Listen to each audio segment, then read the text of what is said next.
Hello, everyone, and welcome to the Rainbow Dice Club. We are an all-queer, narrative-driven actual play podcast. Telling a collaborative story in a homebrew world using the basis of D&D 5e. Emphasis on the homebrew. An emphasis on the collaboration. Absolutely, but before we get into that, let's introduce ourselves. My name is Ariana, my pronouns are she, her, and I play Alara Spinelspark, whose pronouns are also she, her. My name is Dusty, my pronouns are she, they, and I play Ivy Nightbreeze Tinkerfey, whose pronouns are she, her. My name is Wayra, my pronouns are she, they, and I play Varys, whose pronouns are he, they. Now, you may be asking, where's the GM? This is the collaboration part. Indeed it is. See, because you've already met the GM. It's all three of us. Join us as we collaboratively weave this tale. But let the dice inevitably decide our destiny.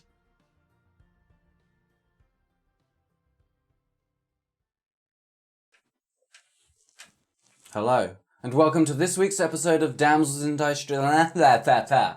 Damsels in Dice. We'll start again. Are you going to actually cut this one out? Yeah, I am actually going to cut this out. Or am I? I don't know. Yes, we are. Hello, and welcome to this week's episode of Damsels in Dicestress. Our campaign, Demons and Daughters, set in the Regency era of London, has established the Regency era. Just London had a Regency era, nowhere else. You've thrown me now. Thrown me. Yeah, the year is 1820. 3 young ladies of indeterminate age, somewhere between 17 and 19, have run away from home in their lovely country village, absconded to the slum town of Ratcliffe in London, and have found solace and safety in the arms of a local brothel madam. An island of solitude in a city of strife. Having experienced secondhand the delights of the Velvet Masquerade, the girls awoke late the next day for breakfast around 1ish, then had a conversation with Madame Beatrice, whereupon she made it quite clear that she wanted your stories in return for the safety she was offering you. You mostly told the truth, and that was kind of it. She sent you on your way to think about what you told her, and you were left to your own devices. It's been 5 weeks since we last played. No one remembers anything. But I've got notes, so it's fine. I actually wrote down everyone's fake names and have completely lost them already. But that's fine, because you were terrible at that anyway. Here they are. Well, I'm sorry. one person was. Hey! I'm sorry, okay? I was high off my tits and I remember the So I was overwhelmed. Aggie core. Yes, forced to escape the inn where they had previously placed themselves because of Me? running off mouth. And that's why everyone knows your real name. Yeah, so what's everyone You been told everyone my real name. What's everyone been up to recently? University, Yeah. professional actor training. You two are in a play. Yeah, Here we've we been are. doing shows. Follow the Garrett Theatre Company on social media and come and see Spitfire Patrol in its various incarnations over the next year. And follow Winch BA Acting on Instagram, our new university acting page. Cool. I don't recommend that. I'm going to edit that out actually because I don't want people to see it and be like, well, that's a Steal good your idea. job, Yeah. Like, there's more people that are there. No. I've been doing things that are unimportant. Classified. That sounds like OnlyFans. So my OnlyFans. Check that out. It's nobody's business. Yeah, should we have an intro?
To clarify, we do all have ages. Talia is 17. I'm 18. I literally had my birthday. Yeah, I'm Nice. 18, but my birthday was like off screen 10 in the episodes campaign, ago. so That was like 10 episodes ago that I had my birthday. wild. But it's been like a few weeks. Yeah. So, I believe you all went back to your bedroom to discuss what's next. Yeah, we got changed back into our stupid brown dresses. And then we were heading towards the door, I think.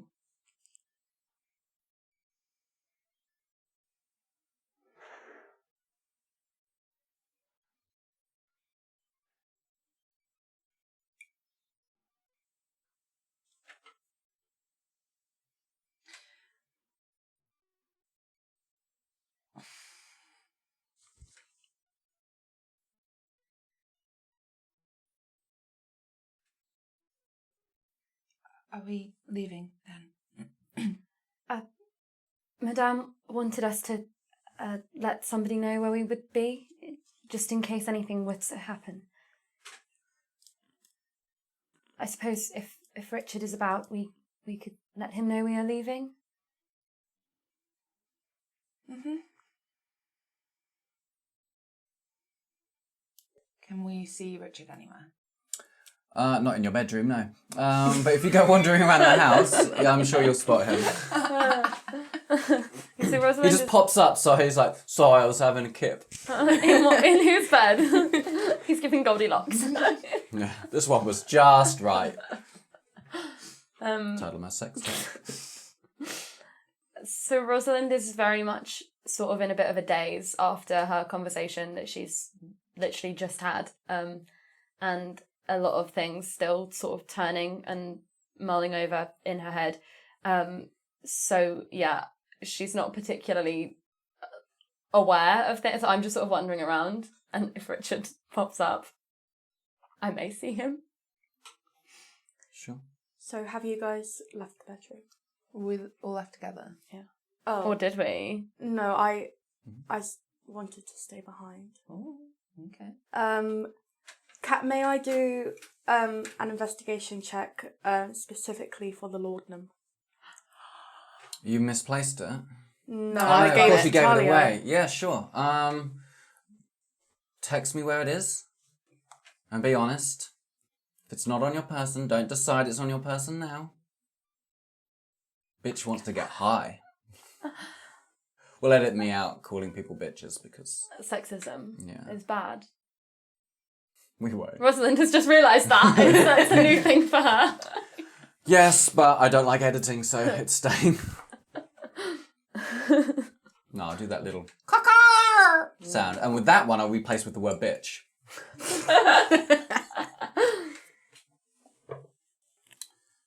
Okay, so you guys have just gone wandering around the house to see. Okay, yeah, sure. Make an investigation check. 21. 21. Okay, so I presume at first you just start looking around the sort of common areas of the place. How long does it take you before you start looking through people's personal belongings? Probably not long. Okay. So as you're going through Rosalind's reticule, through Talia's reticule... We've taken ours with us if we're leaving. Yeah, my reticule is on me. My other bags would not See, be. I am under the understanding that you're just wandering around the house looking for Richard, not leaving. I was getting ready to yeah, leave. I was. It was as if we were going to grab him on the way out the door. Yeah. Okay. Then no, you can't find it. Oh, okay. So there we go. All right. Okay, I leave and I catch up with them then. Mm-hmm. Have we found Richard? Sure. Richard is coming in through the back door with a whole load of like logs, which actually doesn't make any sense. It's a big bucket of coal. Yeah. Oh, girls, are you off somewhere? Yes. We were told to let you know when we were leaving. Yep. It's a good light to keep track of who's in, who's out, so everyone Yes. can stay safe. Yes. Where are you heading?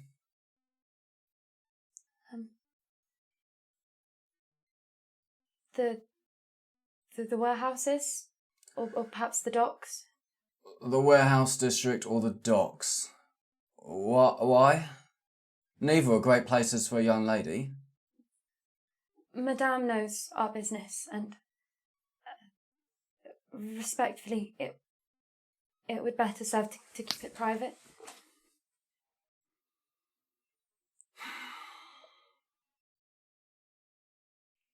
Make a persuasion check. All 7. 13. Right you are. Look, it is my business to keep you girls safe, so, don't do nothing stupid. Promise me. I promise. I promise. Make deception or persuasion rolls, depending on whether you're lying or telling the truth. 17. 12. Give me a minute. You're here. Got you. 10. How about we all go down to the docks and to the warehouse district? That way I can keep an eye on you. Make sure you're all safe. What if we brought one of the other men with us? So, I yeah, Zach, maybe? I am more capable than I look.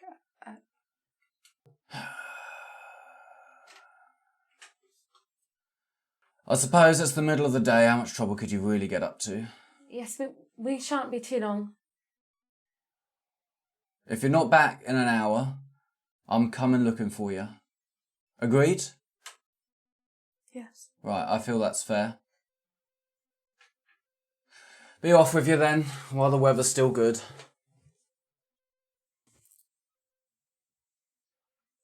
He unbolts the door.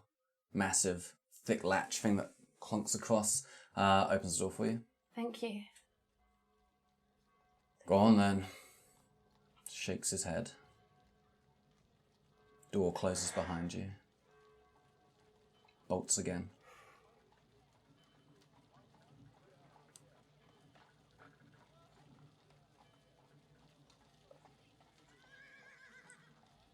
So yeah, still sort of a bit zoned out. I just start walking in the vague direction of the sort of main Ratcliffe Highway area. Mm-hmm.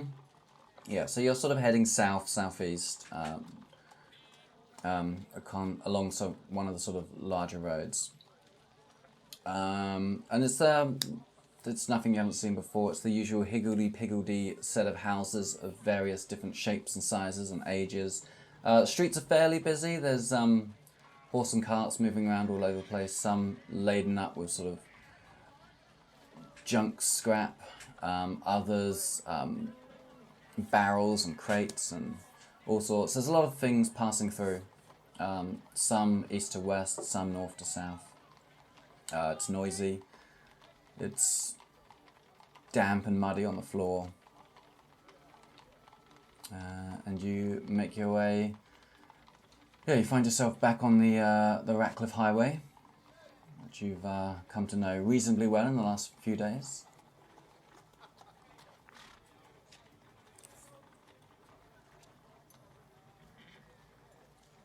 I'm like trailing behind, not talking to anyone. Mm-hmm.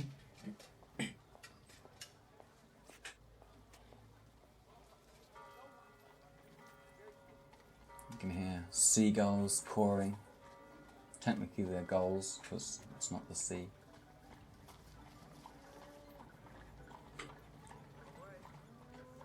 How long does it take us to get into the warehouse district? 20 minutes, 25 minutes. You're all walking in silence. Yeah, Rosalind has nothing to say. You sort of instinctively follow the path that you followed last time until you find yourself standing in that small, overpowering square. Like, overpowering is that there's multi-story buildings sort of overlooking this small square. Through the centre is that sort of street sewage runner thing that water sort of slowly trickling into from various places. The double-doored warehouse sort of stands on the north side of this small square, almost ominously. The windows dusty, cobwebbed. The doors dark, blackened with tar.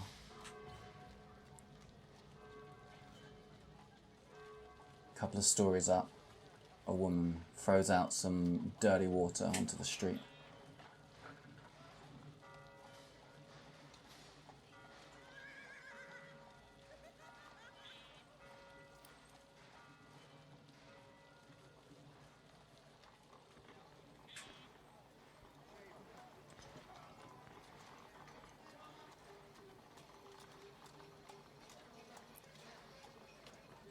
The stones of the square are unremarkable, really. Yeah, I'm just standing and looking at the spot where I put the ring on. Mm-hmm. I've got to like the entrance of the square Mm-hmm. and like haven't been able to move past it. I'm standing next to Rosalind, and I guess I'm just waiting for something to happen. Sure. Make a perception check.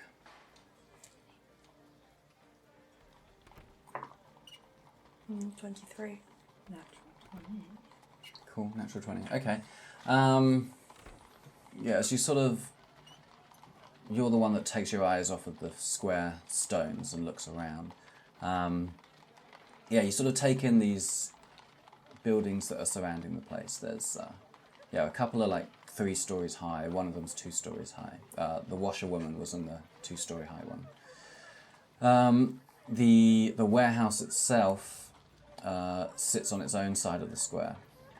I mean, the whole square is possibly only 8 meters wide. It's very small. There's a big enough pathway to bring up a smaller carriage, that sort of thing. And you sort of, you look around, you take in the sort of dark, wet, some rotting beams, tiles missing in a few various places, probably human feces running through some of the cracks in the stonework. You spot what looks like maybe a barn owl sitting under one of the rafters of the sort of overhanging roofs. And you can just sort of hear the muffled sounds of the city getting through the sort of enclosure that you're in. Other than that, it's pretty quiet. Okay. Sound of rats. Hear some squeaking. Maybe a couple of them are fighting in a corner somewhere. You don't see them. Okay. Well, I just continue standing there then. Maybe I'll like react a little bit to some sounds, but more or less I'm just standing there. Mm-hmm. I've been looking at the place for some time before things start occurring to me, and I turn around. How far away are you? How far away is where she fell down to, like... I mean, that was basically the middle, so you're like 4 meters away. Okay, I walk a little bit closer, but I'm still keeping a bit of a distance. Closer to Thalia. You thought I was going to die? You're not. I look back at the place.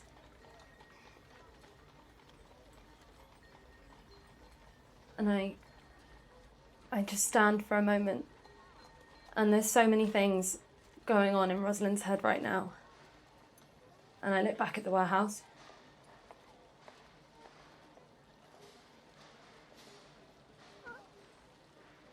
Forgive me, I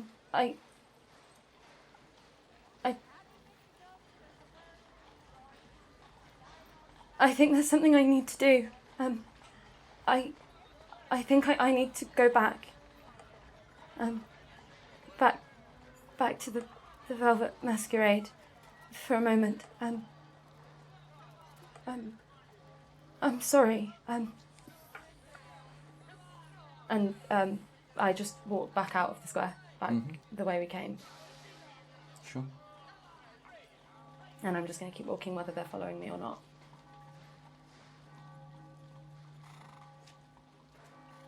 I haven't been able to move still. I'm looking between Thalia and Rosalind. I'm not sure whether I should stay here and go into the warehouse or follow her. I'm a bit at a loss right now. So I'm kind of just stood there, just like looking side to side, trying to make up my mind. Yeah, I'm moving quite quickly back through Ratcliffe. Okay.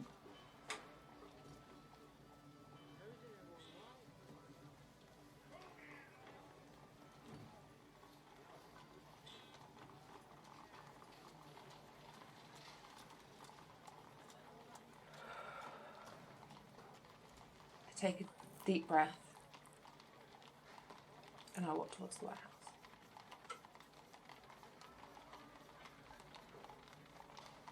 Having seen Thalia move, I follow. Okay. Yeah, you take the few steps over to stand between these big wooden doors, and then there's the smaller inset door that I previously took pains and effort to describe. Inspecting it, you don't need to roll. There's a big wooden beam across the entire thing, which is I'm going to presume they had padlocks back then. It's padlocked on, and then within the smaller recess door, there's that one's padlocked as well with a iron padlock. I look back over my shoulder at the spot that she fell down at. Look back at the pathway back to like walk away. Grab how big is the lock on the door? Yeah, I'd say it's fairly chunky. In my head, like, things were big back then. So, like, I reckon at least the size of your fist. I'm gonna try and like pull it. Okay. Make a strength check. 20. Not natural 20. Okay. Yeah, as you pull, you can kind of feel the screws that are holding this whole thing in place. Well, they're not really screws, but like the studs that have gone in to hold this whole mechanism in place. Because the wood is slightly rotten, you can feel them pulling loose. So make a perception check, because you're busy. 19. 19. Okay. As you're working on this lock, pulling it back and forth, you can see the studs pulling further and further out. You look around, look up and see there's the woman that had previously thrown out the water is now sort of standing there watching you. She's not saying anything, she's just watching. Okay. I kind of look at her for a while, just taking in that she's looking at us, and then I turn to Thalia. Thalia, that there is someone watching us. I don't respond. Okay. You keep working? Okay.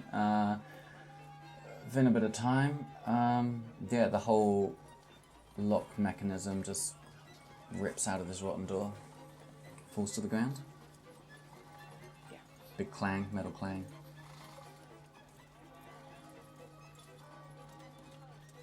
Can I open it?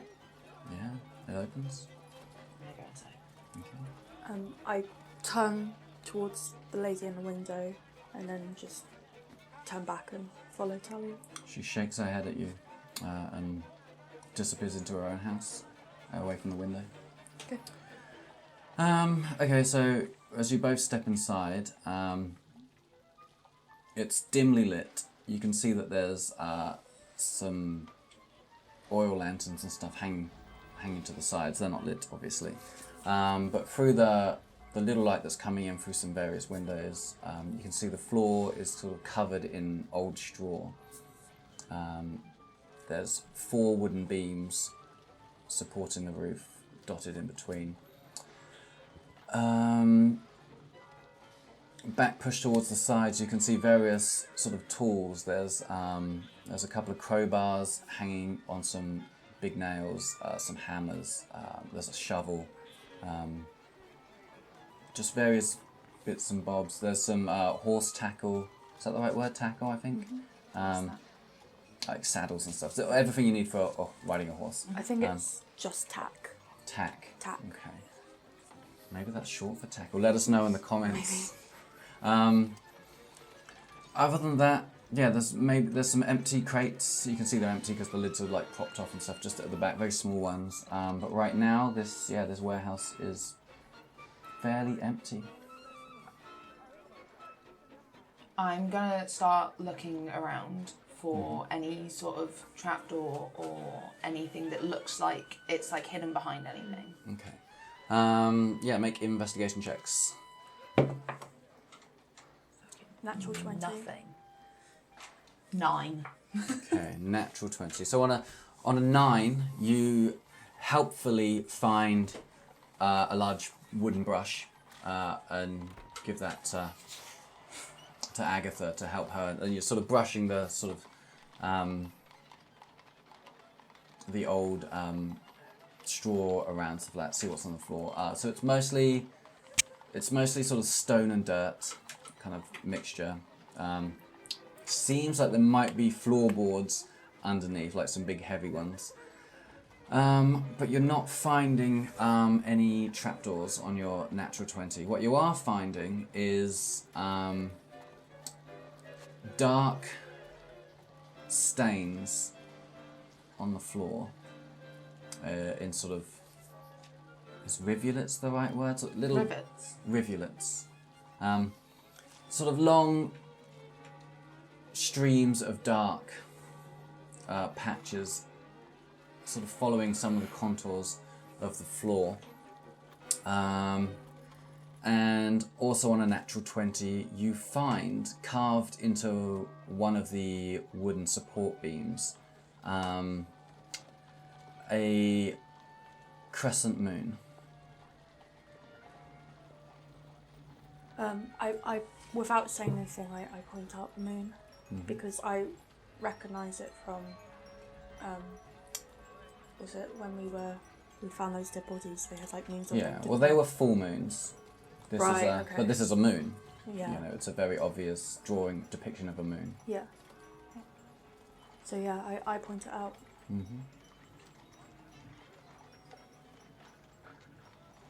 Is it on the floor? No, it's on the support beams. It's carved into the wood, like someone's just carved it. It's slightly blacker, maybe. I'm just gonna like touch it. Touch it. Sure. Just to like feel it. Okay, roll it now. Yeah, it's been carved in, probably by a knife or something. It definitely seems deliberate. It's not a natural formation of the wood.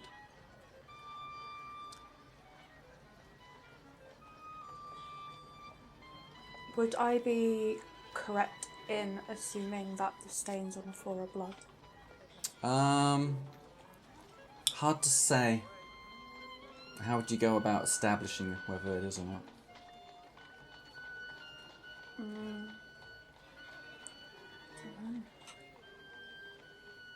Visually, dark stains. Hard to say.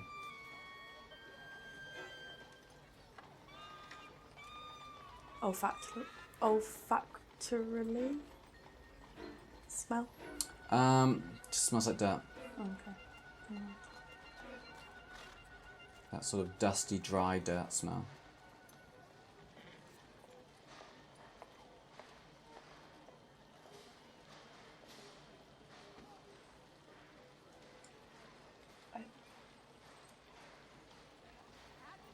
There's nothing here.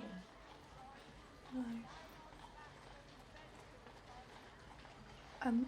Do the stains like lead anywhere, or are they just like pools?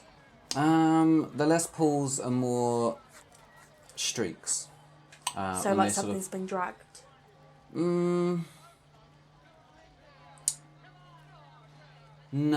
more like Like it's run down. yeah, more like it's run. Like it could just be like oily water from a dripping roof, Right. and it also it does head outwards towards the door, which slams shut, and you can hear hammering on the outside as nails close the door up. I'm gonna go try and open the door. As you bash the door, you find it's already too late. The door doesn't open. What you do hear is a man laughing. Ha! Yeah, you want to come in my warehouse and nick some stuff? Well, good luck with that. It's fucking empty. Now you can wait there until the cops come. And the hammering continues. Can we try and look for any other way out? Sure. With your you don't need to roll again, you've already looked around everywhere. There are small windows that are sort of above head height, the sort of arms reach up in the air that sort of just on a couple of the sides. As well as above the main doors, there's some small windows, but none of them, they're not on hinges, they're built-in glass doors. So they don't open? They do not open. That's what I should have led with, yeah.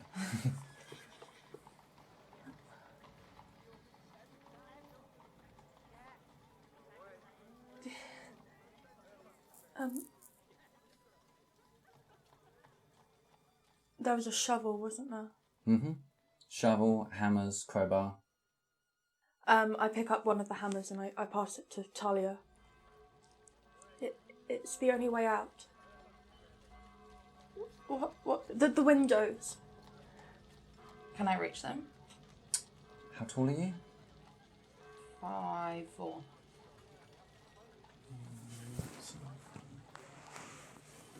Probably just about with the hammer.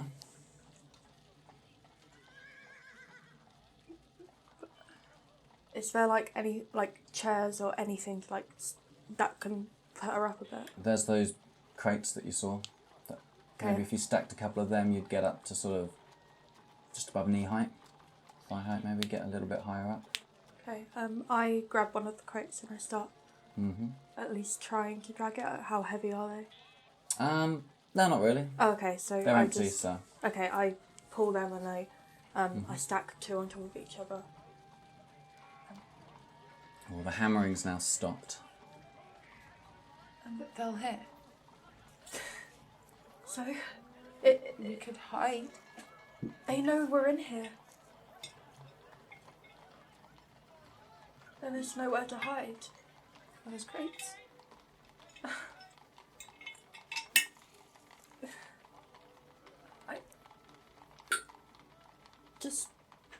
Just break the window.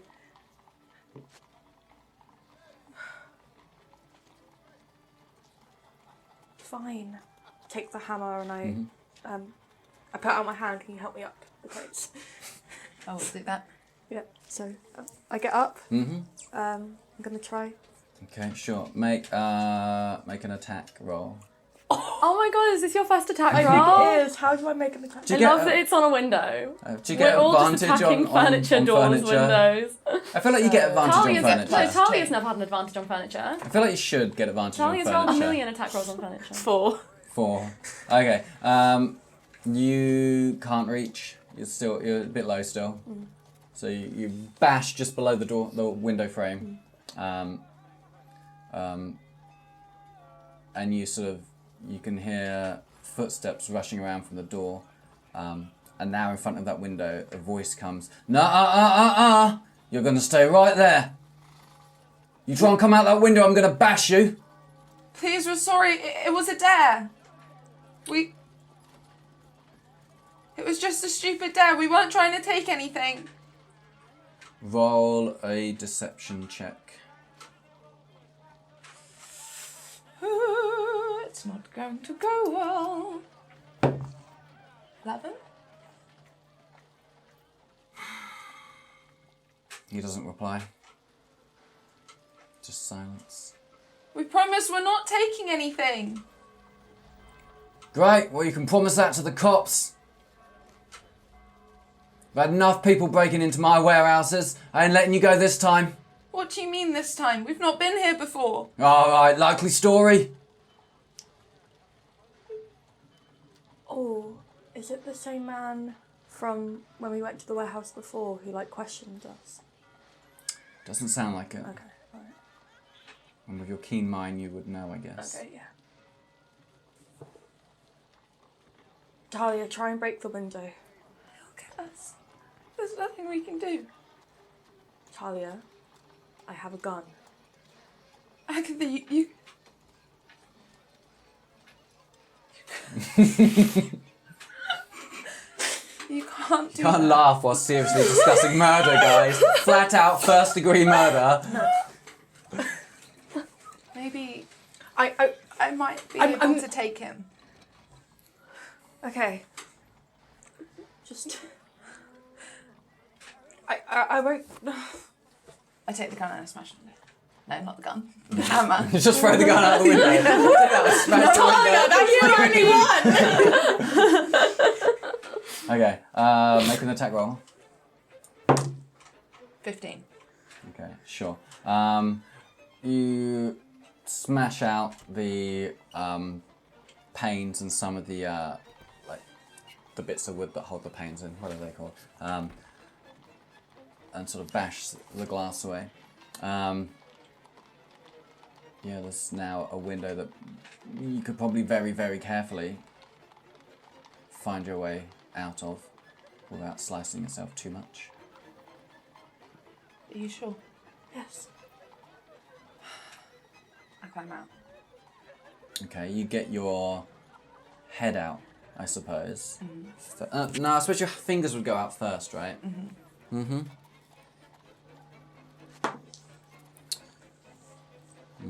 Okay, that was a 10. So, as your fingers go up onto this window frame, a wooden pole of some sort cracks down really hard right between them, right between your hands. Can I try grab it? No, it cracks down and bounces back. Okay. I'm gonna pause, like I've jumped away. Mm-hmm. And then I'm gonna try and do it again and like prepared for if it comes and I'm gonna try and grab it. Okay.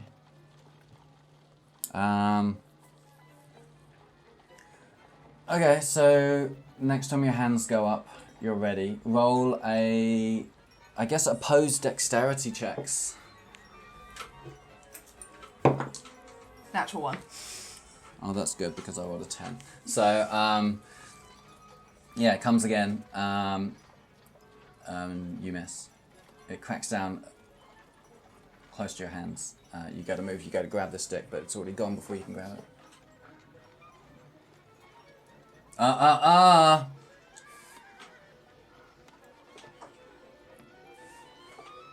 He won't let us out. What now?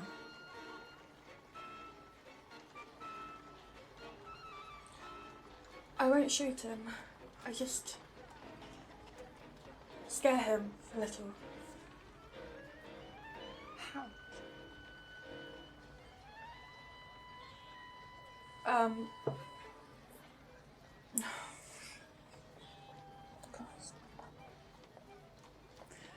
Is the door an open or a push? From your side, Yeah. I feel like, yeah, it would open outwards.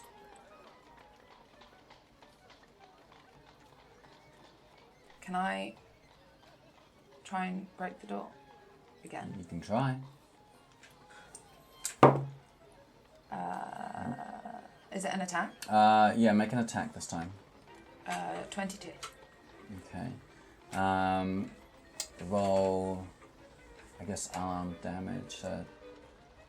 It's just a 4. Make it 1d4 plus your strength.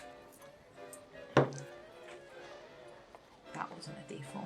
I was really confused. I rolled a 6. I was like, no, 5. Plus my strength. Yes. 4. Okay. Yeah, it budges a little bit. And you can hear the man's footsteps come around the other side again. And you hear him sort of thud against the door. He's braced himself against it. He's like, you ain't getting out that easily. I turn. The cops are going to be here in minutes. I turn and I quietly say to Agatha, if you go get Richard, I'll stay at the door. Yes. I'm going to keep running at the door. Okay. I'm trying to open it. I'm gonna try and climb out while he's distracted. Okay. I feel like this is because he's got the benefit of the door. No matter how much you bash while he's holding it, it's not gonna break off eventually. That's fine. I just want to keep him distracted. So yeah, you keep running at this door, trying to bash it. He's pushing back, and so yeah, there's no way for him to watch that window. So if you're going to crawl out of this window, make a dexterity check with disadvantage.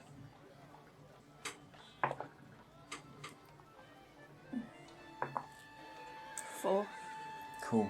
have a plus. Roll. 7. 7. Okay. Roll 1d8. Is it this one? It's the one that looks like a diamond. Yeah, less sides, obviously. 2. Cool. That's good. So as Okay. you crawl out, you only take 2 points of damage. Oh, nice. Okay. Yeah, you didn't want to roll an 8. Yeah, I'm like, yes, 8! I'm like, yes, you lose half your health. Yeah, as you're crawling out this window, you do catch yourself on a couple of the shards of glass. Just on your knees as you're popping out. But you do have to go through head first. This is a difficult window to crawl out of. So you also hit the ground from, 6-7 foot high. So now you can roll a d4 as you hit the ground hard. How do I work a d4? Is it Just roll it. It depends. So either the number's on the top or the bottom. So if they're all the same number on the bottom, it's... Yeah, so yours is 1. 1? Okay, 1. Okay, cool. Yeah, you land hard with a thud. There's a 1 hit point of damage. Okay. And... Oh no. I took 2. There we go. Okay, so you find yourself around the side of this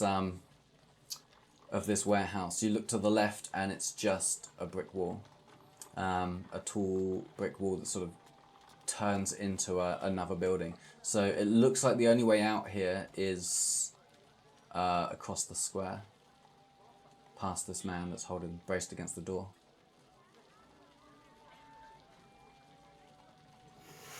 I stand there for a bit. You can hear the rhythmic thudding as... And I know that I can't, if I tried to sneak behind him, don't know if that would work. You could certainly I'm Make a gonna run try. for it, I'm bro. gonna try and make a run for it. Mm-hmm. Right, I have a backup plan. If that At doesn't this work. point, I'm like calling him names, like I'm shouting as well. Once I Sure. saw that she had like gotten out, I started like shouting at him. Cool. What Yeah, names to are cover the calling him? noise, sure. I don't. Yeah, no. What names are you calling him? I'm just swearing at him. I'm just The cussing. swearing? At him. What Yeah. kind of swear does Thalia know? All of them now. She's had a day with the sailors. Okay. That filthy mouth ain't gonna get you out of trouble this time. Yeah, well, You why don't you punch your scallywag. fat ass out the way? She doesn't say that. That's not very Regency. Not canon. It's your one not canon of the Okay. episode. So what, you want to make a run for it? Yeah. Okay. You don't need to roll anything for this. You just run. So this will be like if we were in. It would be like a double run, double movement. So yeah, you go for it. You run. Okay. And because he's busy holding this door down, he sees you run past, and he's slightly confused for a second. He thought there was only one person in there. but he's holding the door, and he looks at you, and he's like, "Ah, so your friend's done a runner. Now it's just you. You ain't getting out so easily." Do I hear this? Yeah. I kind of stop in my tracks for a bit, and I'm like, I can't leave Thalia. I can't, because it's going to take me like, if it took a 20-minute walk, it's going to take a 10-minute run. And I most likely don't have the capacity to run in Probably the first not place. at the moment, no. So I'm like, it's... Are you... Can he see you still where you've stopped? No, he can't. Okay. So I'm like just outside of the square thingy. I open up my bag. I get the gun out.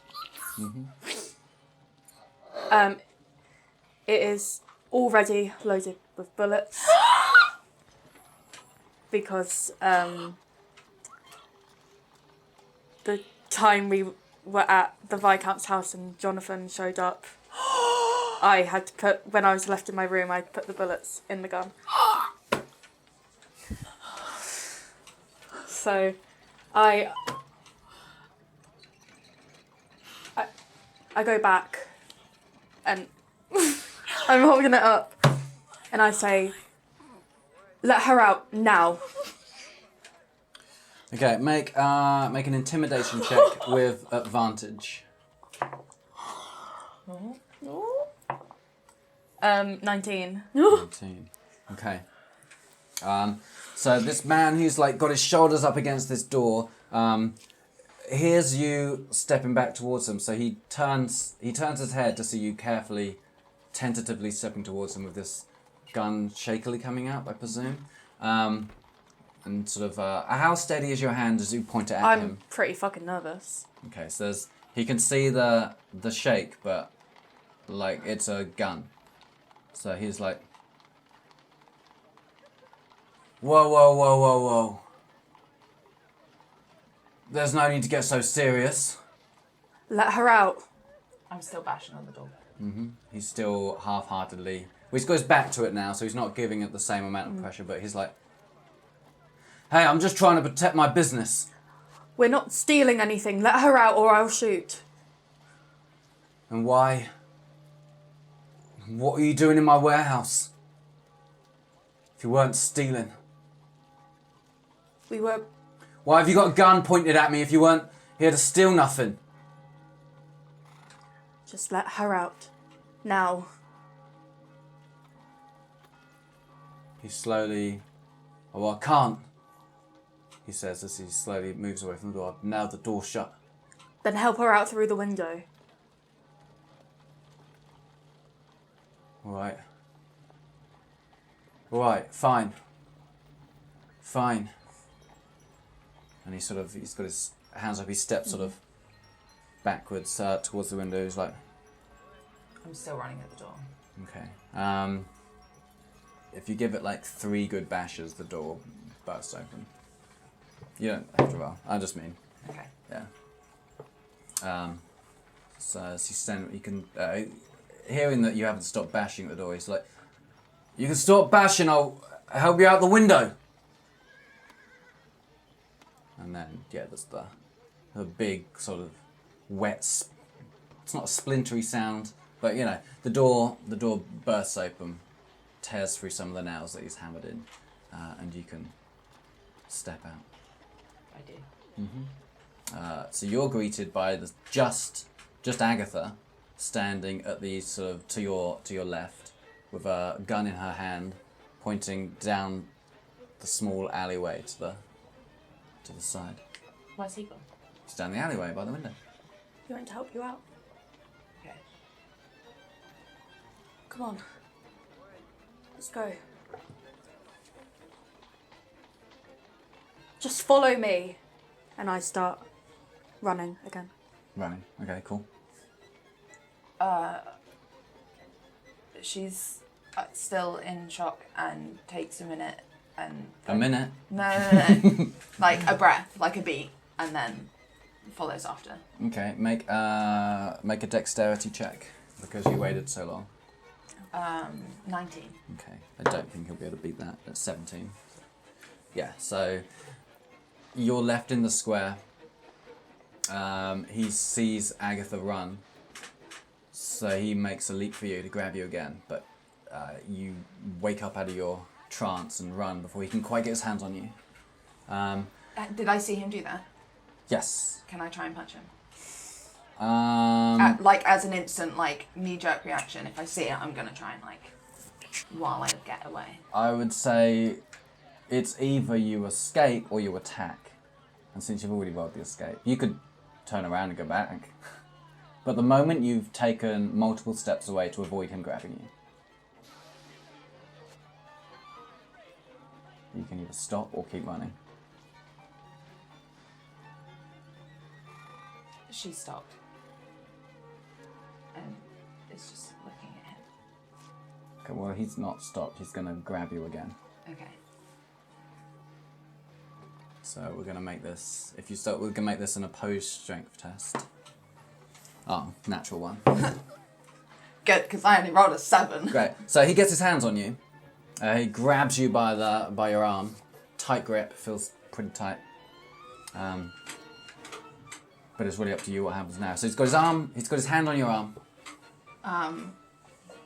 But you know you can shrug out of this. Yeah. Mm-hmm. I'm gonna shake it off and then grab his arm back and just start to twist it. Okay. So again, so you're gonna make another grapple, so opposed strength. 15. 5. Yeah. Okay. So you've grabbed his arm now, and you want to put it in some sort of arm lock. I'm just are we straight on? Sure. Yeah. I'm just twisting it around so he's kind of this. Okay. And I don't think you want to do that. He makes a little whimpering sound, I guess. So that difference in strength, yeah, you're hurting him. So, yeah, you twist, and he sort of instinctively twists with it to stop the pain, and is sort of down on one knee as you sort of keep twisting round. Yeah. He's like, no, Jesus, I don't want any trouble. I just want to protect my business. Who told you we weren't stealing from you? And I twist a bit more. You were in my warehouse. I just throw him to the ground. Sure. He falls to the ground, instinctively clutching at his arm. And you didn't see us, right? Make an intimidation check with advantage. With strength or charisma? I Given charisma. think there's an obvious choice. With charisma. Maybe? Yeah. Because I'm only doing But it I'm because I've giving been I'm so much stronger than you. Okay, you can have it with strength without advantage. Okay, no, I'll do it. 5. 5. With advantage. Yeah. Okay, cool. Or my initial strength would have been 9. Mm-hmm. You can pick. Doesn't matter. He's sort of, he's clutching his arm and you kicked him away. So there's a bit of a distance between you now. So as he clutches his arm so he gets back to his feet. And just looks at you, just get out of here. Don't fucking come back. I'll be keeping my eye out. I spit at him and run away. Disgusting. At him? On him? Towards him. If it reaches him, then it reaches. Sure. You kids, youth of today. And then you run? Yeah. Okay, I don't make it back to the inn though. I sort of stop halfway to Sure. You probably will catch up with Agatha if you go far enough. Yeah, I ran for 2, maybe 3 You ran as far minutes. as you could. Yeah. Yes. But then my heart started tightening and I had to stop. Yes. So at this Got point... the wheezes. Yeah. At this point, I'm probably in some... just a side road or something. Did you just run at random? Yeah. Okay. I was just trying to catch my breath. Okay. And when I stopped, I was holding the gun this whole time. So now that I've stopped, I've managed to put it back into my bag just so that I'm not scaring anyone who might come past. If you both roll a d6 and get the same number, you find each other. 6. Hey! There you go. Wow. As you also randomly run through various alleyways and streets, you find Agatha bent over half double, wheezing away, zipping up, well not zipping, buttoning up her reticule again. Okay, I'm going to stop. Breathe a bit. I like feel everything that just happened like surge up at me, and I'm just going to punch a wall as hard as I can. Gonna punch a wall as hard as you can. Yeah, or like whatever's near me, I just need to like get it out. Okay, so you're on both sides of sort of red brick walls. So sure, make a bare-fisted attack against a wall. 9. Cool, it's a wall. You still hit it. Yeah.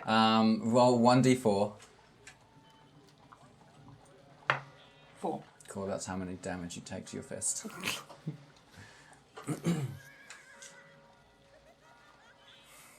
Rosalind, walking back to the Velvet Masquerade. Yeah. Can I ask how long all of that took, do you think, before they've started heading back?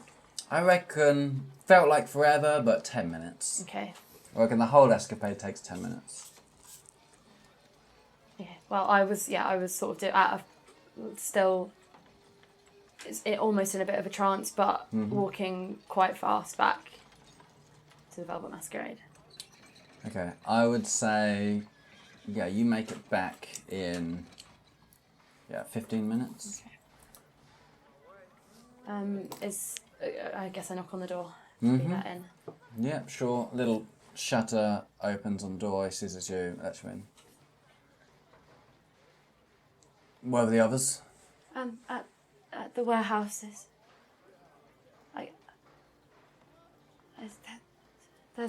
I just needed to come back. Okay.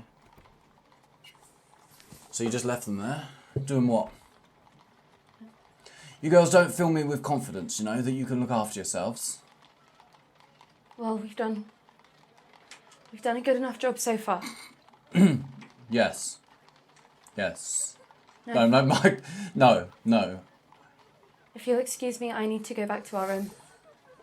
Okay. Where in the warehouse district? I'm not sure. It's there's a busy, a square and a few double-story buildings.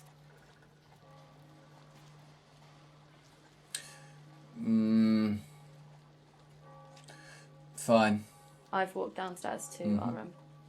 Cool. You sort of just leave him with a sort of consternated, is that the word? Look on his face. Or if I've just made up a word, whatever. I walk into the room. Did we leave your journal on the dressing table where we were keeping an eye on it? Is it still there? Yeah, sure, it's there, open. We didn't leave it open, did we? Alright. Okay. I sort of just stand still in the middle of the room, actually, and look at it.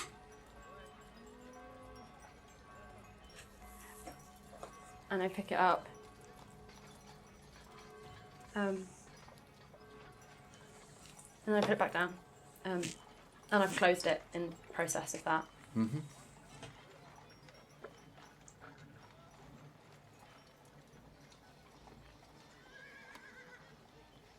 I pick it back up. And I leave our room, and I'm going to look for one of the various empty bedrooms that we passed last night. Sure. So I sort of knock on doors first to hear if anyone's, I don't want to walk into any of the girls' bedrooms by mistake, but... No, yeah, so you head up into the west wing, where the rooms are generally they're not people's living rooms. Yeah. The east wing is. So yeah, first door you get to, you knock quietly, there's no response, you pop your head in, it's just empty. The sheets haven't been made yet, so it's all a bit ruffled in there, but... I go in, close the door. Is there a chair? I don't want to sit on the bed. I recommend against that, yeah. Yeah. There's a chair, yeah. Is it clean? Rosalind is checking. Okay, then if you check, then no, it's slightly moist. Okay, then I just sit on the floor. Is there a window? Yeah, so you're on the back side of the house, so there's a sort of window looking out into the gardens, which you haven't seen before. And so Alright, before I sit down, then I'm going to open the window slightly and just have a little look over what that's like. Okay, cool. As the window comes up, and you can sort of hear, the sounds of the city sort of then flowing. You can hear various bird calls, dogs, shouting voices, the sounds of carts moving along roads. But at the same time, there's almost a sort of, you can kind of feel hints of the peacefulness of nature as well. Something, a sort of a throwback to home. It's probably the sounds of pigeons in the trees just sort of cooing away. Makes you think of the sort of doves that are often around your own garden. Okay, I sit down under the open window and sort of back to the wall.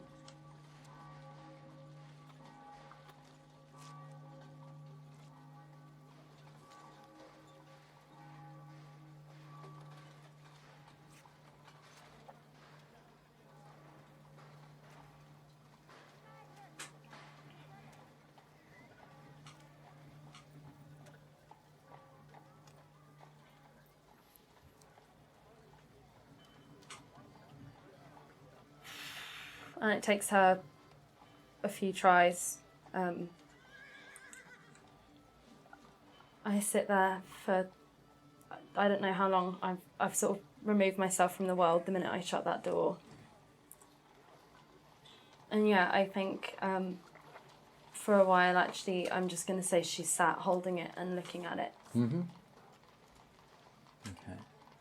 So, in the meantime then, while this is happening, you guys are in the street, you've caught up with each other, you've punched a wall and hurt your hand. Yep.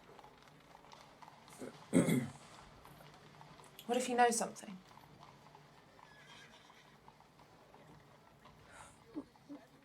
What what do you think he might know? He said this wasn't the first time that somebody went in there. What if he's seen them?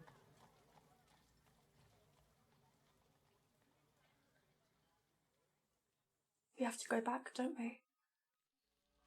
I think we might. You don't have to. No, I will. Was that loaded?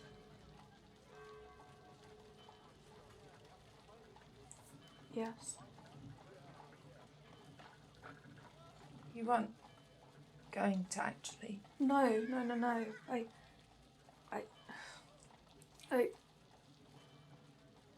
I don't know why I loaded it. I guess if anyone questioned if there was anything in there, I could shoot a warning shot or something. I don't know. No, that makes an awful lot of sense. I think we might have to go back. Is your hand alright? It's fine. How badly did I cut up my knees? Is there like blood seeping through on the It's dress? like 2, right? It was 2 damage points. Okay. They're scrapes. Okay. Alright, Your dress is probably a little bit torn with a glass cut through it, but it's right down by your shins. okay, cool. Alright. It's not going to bother you that much. There's probably not much blood. It's not visible anyway.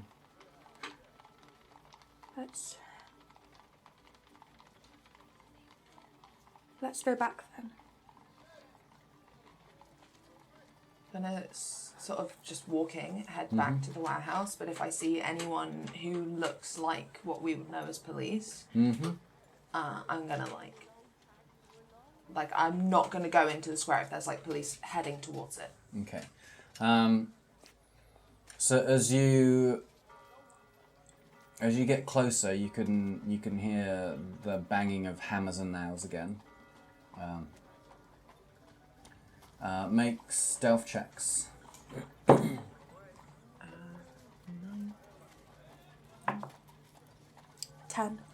21. 21 and 10. Cool. So you both get closer and closer to the square. Thalia very silently sort of keeping to one of the edges of the walls. Agatha steps and sort of trips on a sort of sticking up rock, and you can't help but make a little cry as you stub your toe. Okay. And then,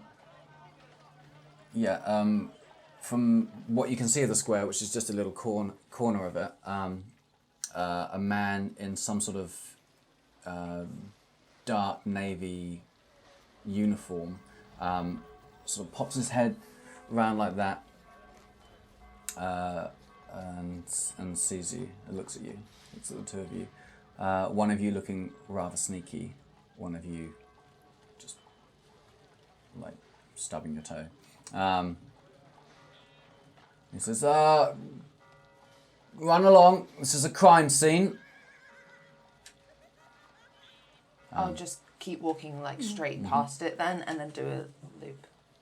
And you can explain that to me again?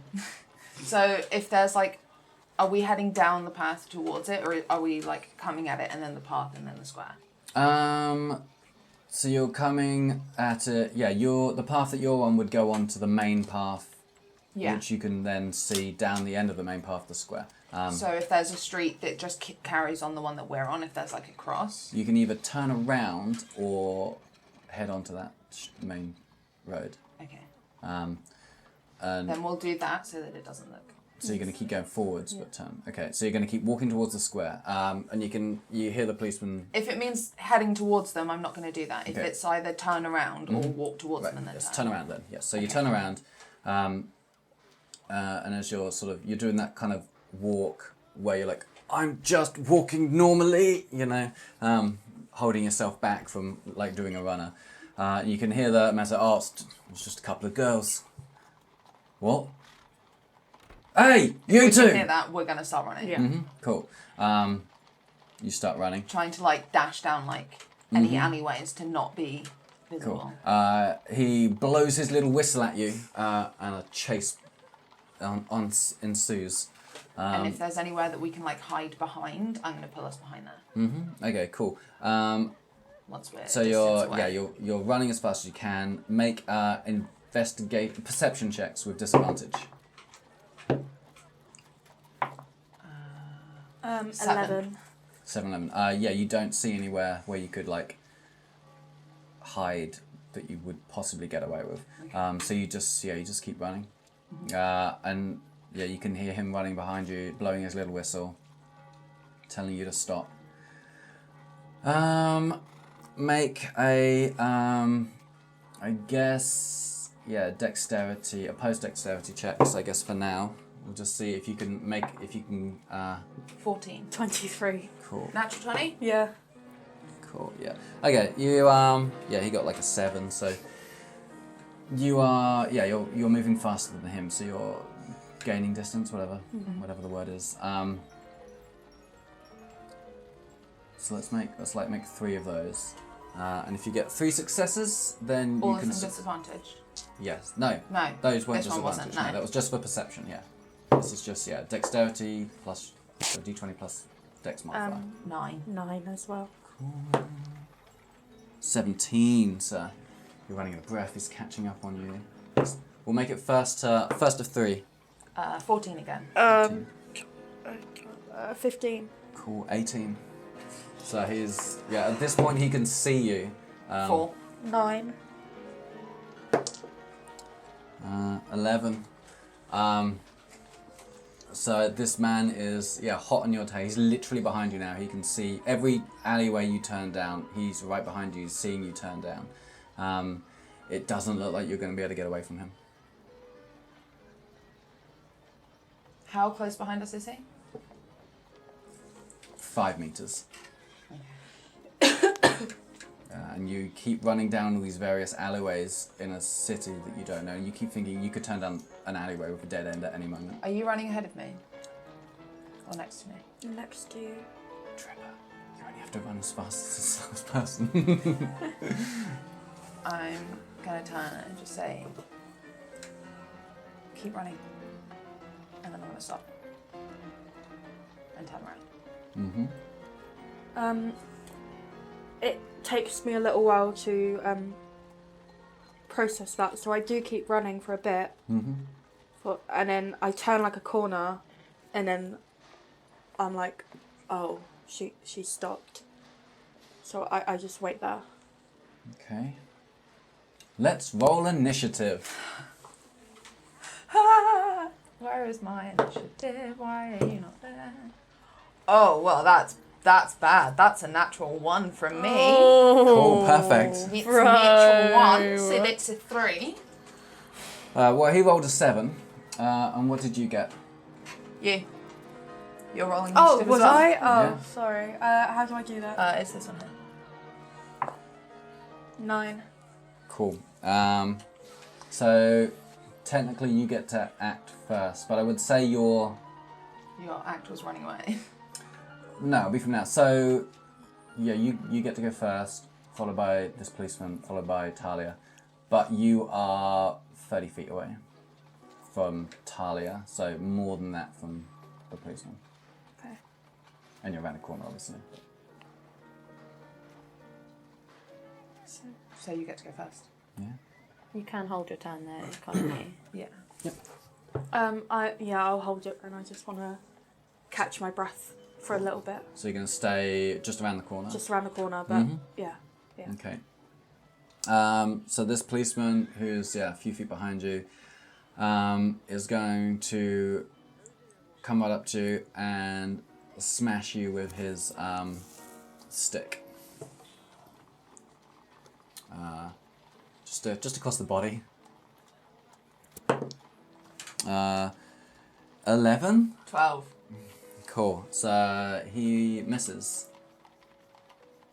I'm going to try and grab his stick Okay. and pull it away. Okay. So you make a... I feel like you have to grapple someone before you can disarm them. But whatever, it's just a stick. So, sure, we'll make an opposed... no, make an attack. 9. Cool. Okay, you miss. You go to grab at his little truncheon and he sort of brings it back to hit you again. So you miss. Okay. You still have movement if you want, or I'm going to stay toe to where I toe. am. I like it. Cool. Your turn. I peer around the corner, and what do I see when I peer around the corner? You see this narrow alleyway, muddy floors, muddy ground. That's the word. Like it is technically it's a floor. Yeah. Yeah, it's a muddy ground that you've been running through. The alleyway itself is maybe 2 meters wide, so it's quite narrow. You see Agatha. No, you're Agatha. You see Thalia sort of standing there, feet apart. She's. You saw her. She went to grab this guy's truncheon. They're face to face with each other. You see this guy with his truncheon up here, about to bring it down again.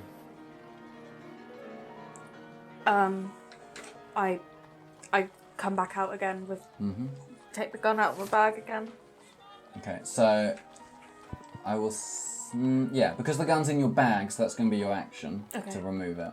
Where are you going to stand? Just at the edge of this. At the edge. So on the corner. Yeah. Okay. You have a bonus action as well. Yes. Oh, okay. What do I do for that? You can speak. You can cock the gun menacingly. No, I'm gonna like hold it up and say, let her go. Let her go. Okay, so it's his turn. Make an intimidation check with disadvantage. Intimidation, persuasion, whatever. Intimidation. 9. Okay, cool. Okay, so yeah, he looks up at you, sees the gun, and he sort of positions himself to make sure that Talia, I mean, he already was anyway, Talia is now directly in between. So he kind of shifts, he takes a little short step to the side and goes to whack you again with his stick. 14. That hits. Nice. So he is going to hit you for... There we go. Ooh. Oh, wait. Oh, no. It's the other way around for me. Okay. So he hits you for 4 damage just across the body. The arm. Yes. Yeah. He says, give up. You're under arrest. Okay. Yes. Okay, I shout over my shoulder as a bonus action. I'm going to shout over my shoulder to Agatha. I told you to run, and then I'm going to turn and I'm going to try and punch him. Okay, cool. Make your attack roll. 20, not natural. Okay, yes, that connects, that hits. I get him right in the face. Okay, so roll whatever damage. I mean, That's unarmed, so it's just 4. just 4 damage. Okay, you crack him right across the face. His head snaps to the side. And then I'm going to, like, step back and, like, can I brace myself as well? You're going to step back. Like, just so that I'm, like, stable again. Okay, but you're not stepping out of his range. No. Okay. Okay, so his head snaps back like that, and he sort of brings it forward again. And he's got a sort of wide-eyed, shocked look in his face. And then that's the end of your turn. Yes. What did you say? Oh, no. Okay, cool. It's your turn. I just stand there. I don't do anything. I've just got the gun held up. And I see Talia punch this guy across the face. Cool. Okay. Yeah, he sort of... Yeah, he again makes sure that the that this gun... That Talia's between him and the gun. And this time he's going to try and make a grapple for you to try and sort of hold you. So... 10. Misses. Well, Or is that that's strength, yeah. So opposed, but Natural 20. cool. So he goes to wrap his arms around you like this, and you sort of just I don't know. You do something. Burst out. Burst out, and he falls flat on his ass as you push him off you. Okay. So does that mean he's prone? Does that mean I get advantage? Yes. Ha. I'm going to try and kick him in the stomach. Cool. You're gonna kick him in the stomach. Yeah. Is a 21. 21. Nice. Not natural 20. Okay, cool. Yeah, you kick him right in the stomach. You hear something snap. He cries out in pain, and this sort of blood sort of comes out of his mouth, and his eyes roll back into the back of his head, and he falls backwards into the mud.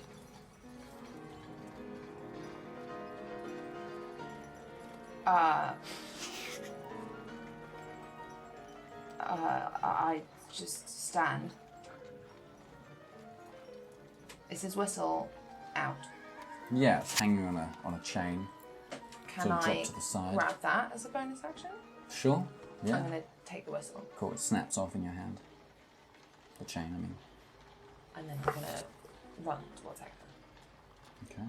Okay, I see Talia running towards me, so I also just start running.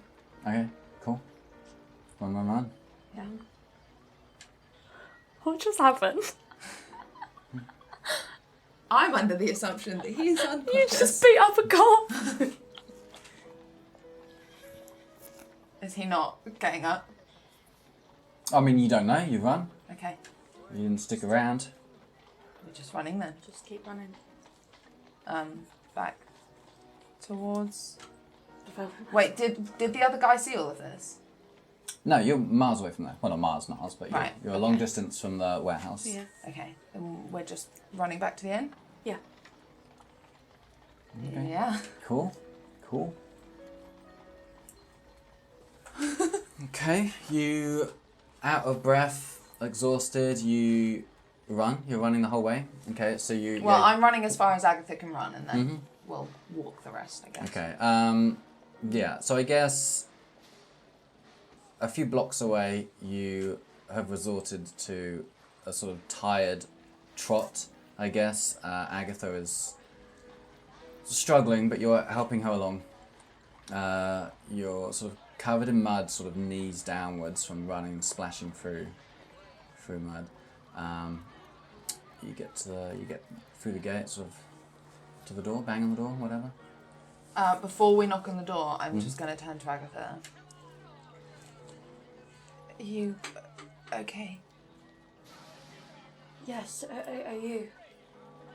Yes, we didn't go back to the warehouse. We'll... No, we'll have to go back another time. Okay. Okay. In? Cool. Yeah, the door unbolts, opens. Richard's there again. He immediately... You're still out of breath, so I don't think there's anything around. You can't get around that. So he looks you up and down, sees you covered in mud.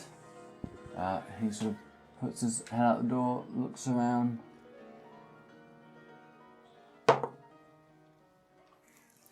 In. Walk in. Cool. Door closes, bolts. His arms cross as he turns around to look at the two of you, and he's like, "What trouble have you got yourselves into?"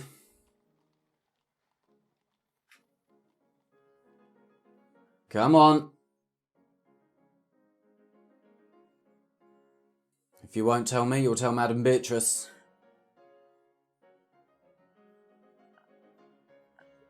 Did anyone follow you? Sure. Now, what trouble?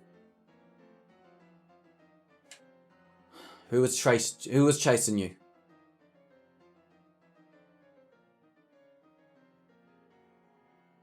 Who? Girls?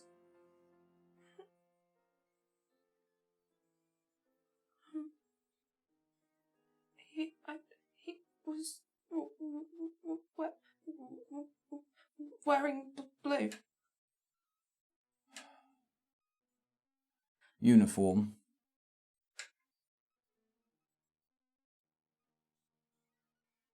I'm sorry. You don't have cops in the countryside, do you? So you don't know who he was? That's the law, girls. What did you do? He was just chasing you for fun.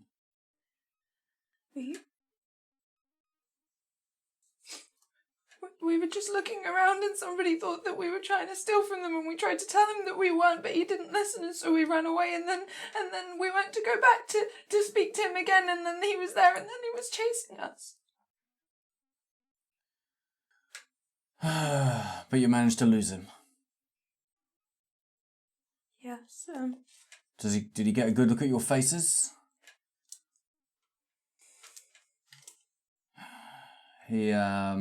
He moves to the window and sort of pulls back the curtains, which are drawn, to sort of have another look around outside.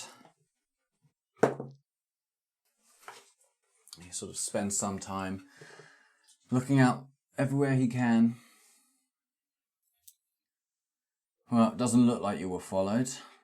What did I say about keeping out of trouble? Sorry.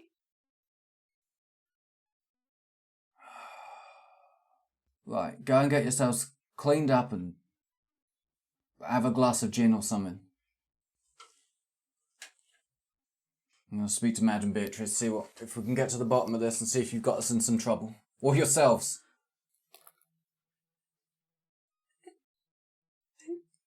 they don't know that we're here. I should hope not.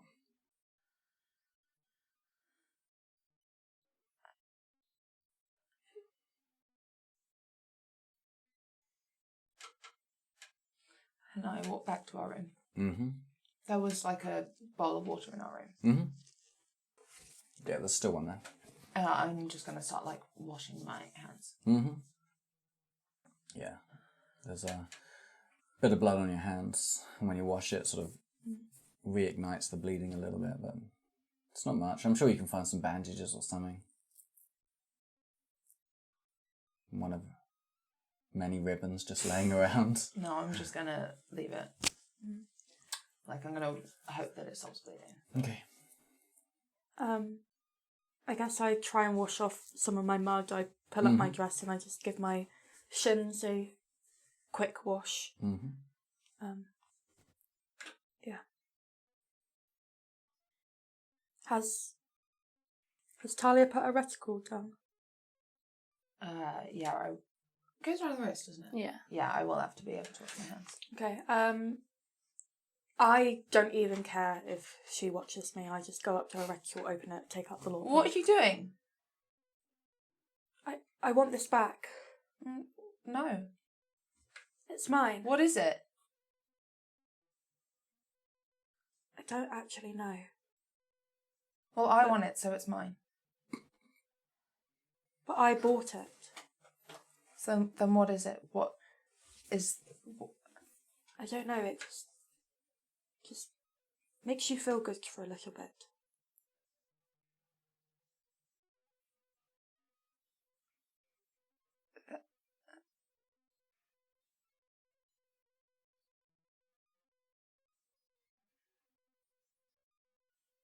I just climb up onto my bed. Am I able to sit in my bed? Because I'm on the top bunk. Sure. You're tall. Yeah, just about. Maybe not like upright, No, but like but you like- could, like leaning against the wall or whatever. You know, if you were going to be reading, you could lean up against the wall and just sort of slouch. Yeah, okay, I'm going to do that. Mm-hmm. I put a couple drops of the laudanum on my tongue, and then I guess I leave and I try and will there be food in the kitchen? Yeah, there's probably something. Okay, I go to the kitchen. I'm going to try and find a loaf of bread. Cool. Loaf of bread. Mm-hmm. Yeah, you find some scraps of loaves from breakfast and stuff that are still sitting there, sort of some of the ends and the crusts and I take them and then go back to our room. Mm-hmm. Sit down on my bed. Okay. Yeah. Yeah, and by the time you sort of get back and sort of get yourself settled, you again feel that sort of warmth filling you. It sort of starts in the belly this time, and sort of then it's in the hands and the feet, and it sort of just envelops you in this hug. And you're breathing, and your heart rate slows back down again, and you start to feel much more relaxed, and you think to yourself, that wasn't so bad.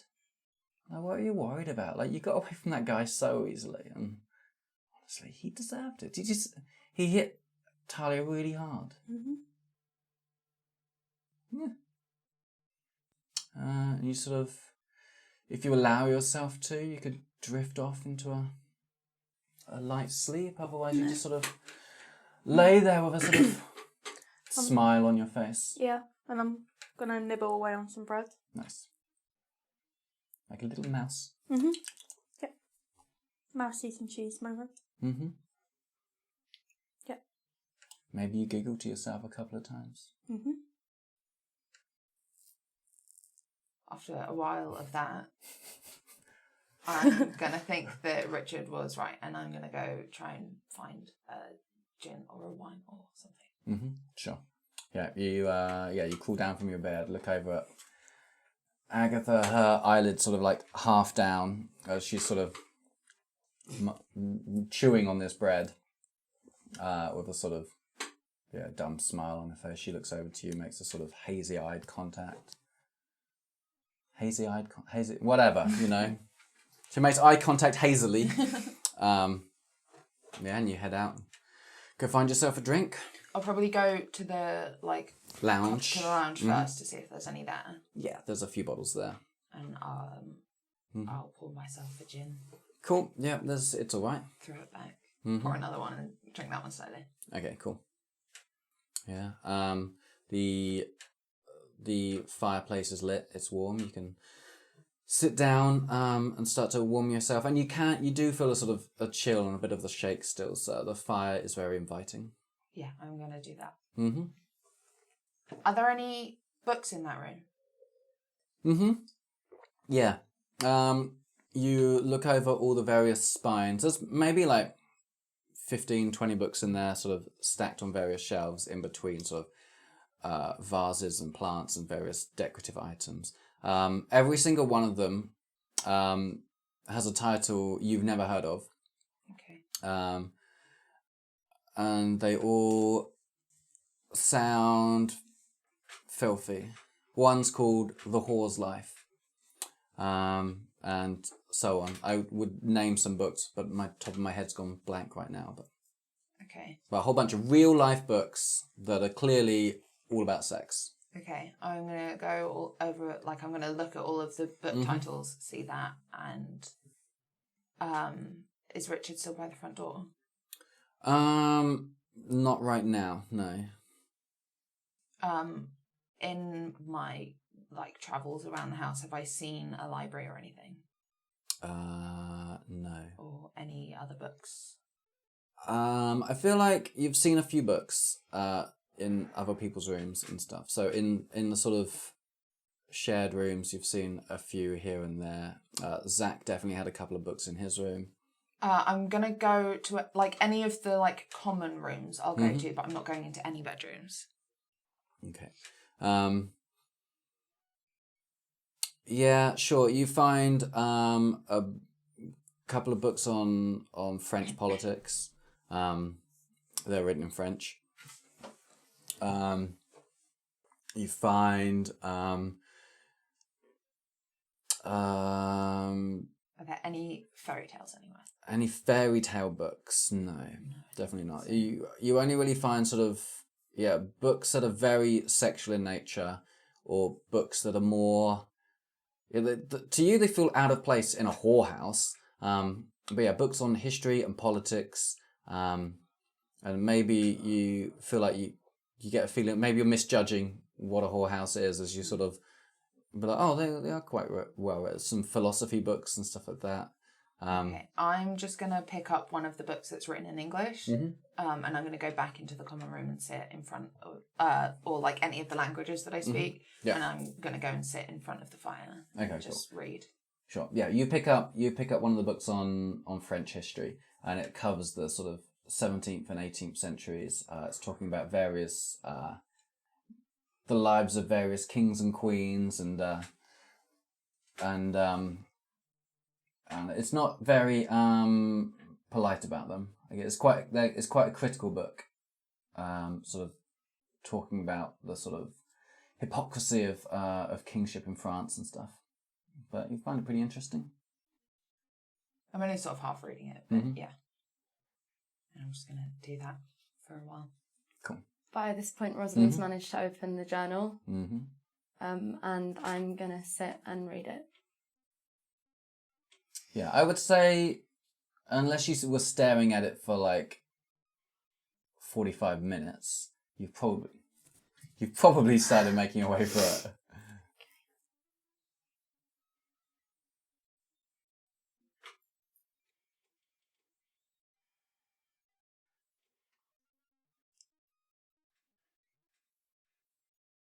I'm basically gonna sit in there until somebody comes into the room and either talks to me or tells me that I can't be in there anymore. Okay, so the afternoon progresses. You read. You eat. Yeah. Stupor. You nibble. I guess a few hours could pass in these sort of the worlds that you're in, your own little personal spaces. Especially Agatha, the whole day could pass for you. Eventually, the place comes to more life. People start cleaning and tidying up and moving things around, and sort of preparing again for another night's extravagances. At some point, Madame Beatrice comes into the lounge and sits in the chair opposite you. Am I in a chair? Or am I on the... I was thinking I was sort of sat on the floor in front of the fire. Oh, I was thinking a chair, because there's just chairs like sitting in front of the fire, like sort of arm tool backs, that sort of, you know what I mean? Sort of one of those I classic... can be in that, just like curled up. Yeah, sure. It's big enough for you to, curl up in. But you're not really, you said you're not enwrapped in this book, so you notice when she comes in, she sits opposite you and doesn't say anything at first. She just sort of looks at you.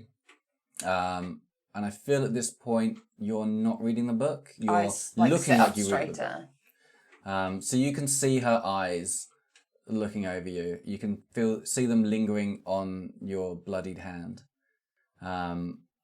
Your feet that are still not like perfectly cleaned from mud. I mean, I guess you obviously took your shoes. So she looks at your boots that are there, and she can see the mud that's still on them. Obviously, they're not filthy. You can see sort of the hem of your dress. She doesn't say anything. At least not at first. After a while, she gets uncomfortable just like being perceived and not doing anything about it. So she's gonna like look up and like not say anything, but yeah. It sounds like you have had a busy afternoon. Maybe getting yourself into more trouble than you can handle.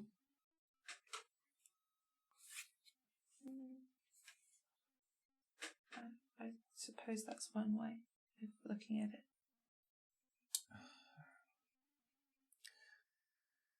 Rumor has it that this afternoon a police officer was attacked off the main road. Had been lured into a little alleyway and jumped by 4 or 5 men. That is the rumor going around. They Forgive me. They broke 4 of his ribs. They held him down and threatened to end his life if he did not quit pursuing them. And you would not know anything about that, would you? Well, none of that story rings true. I did not think so. Richard, he come to me and he tell me that you have been chased by a policeman and that you escaped him. And I see that you have blood on your hand, and mud on your boots, and on the hem of your dress. And you look exhausted. Perhaps this rumor has some truth to it? Well, not at all. There were not 4 or 5 men. Nobody was held down, and nobody was threatened to be killed if they didn't cease chasing. No, I thought not. But there was a man with broken ribs and broken cheekbone. I think so. Now we have a particular relationship with the law here in town. I have spent some time making sure that we are protected from their, shall we say, rather meticulous means of keeping peace around here. I didn't mean to mess it up, I'm sorry. No, and roll up your sleeve for me. This one? Mm-hmm. Why? Because it reveals that you hadn't even noticed it before. Big bruises there. I do not allow people in my care to be injured, but we do have to have an understanding. I will attempt to smooth this over, but as it stands, only this man seems to know what exactly happened, and it seems he is full of shit, no? He is not inclined to tell the true story that he was jumped by did not a jump small him. girl? No? How did you get this upper hand on him? You broke... He was chasing us, and I simply stopped and turned around. And he... He swung at me with his stick, and I managed to avoid it. And I tried to grab it, and it didn't work. So he tried again, and he got me. But then I may have managed to get a punch in, and potentially when he was on the floor, kick him. But, you have quite the right hook, no? Left hook. Left-handed. Very creative. I did try to tell you before that I seem to be stronger than I look. So I see. I think perhaps you should spend a little while here. Perhaps we'll not have you go outside for a while until things are a little more settled. I would hate for you to run into him again and be recognized. A man who has had his ego bruised is not likely to be so forgiving if he meets you again. And the others? Are they hurt or injured? I don't think so. Rosalind didn't stay with us. And I don't think Esther was harmed. I told her to run on. Very well. But nothing.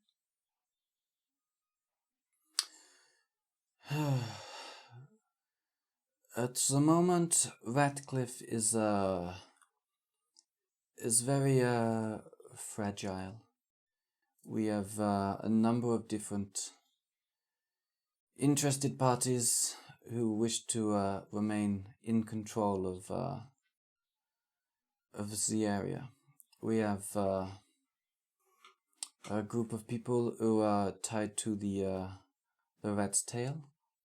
They allegedly go by the Ratcliffe Runners. They like to think of themselves as the true local constabulary, but they are nothing more than smugglers and criminals and petty murderers. And then you have the actual constabulary. They have small, but they are paid by the government, and they attempt to maintain peace here, but they are a little corrupt, I should know. It all really depends on who pays them the best money and keeps them out of getting hurt themselves. And then I guess you have me. And I like to... we are not criminals, at least not yet. But we seek to maintain a little peace in the area as well. Not just for my boys and girls here, but for everyone in the local area who just desires to live left alone.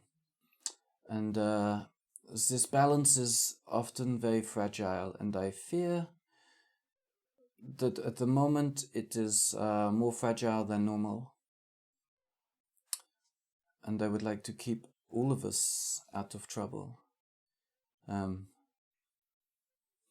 But you need not know any more of that. So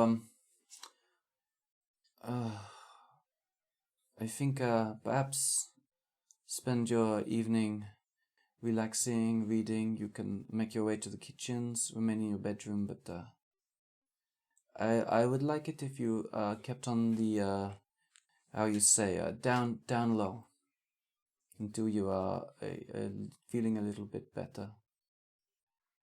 This is not a punishment, it is for your own safety. You understand? Yes.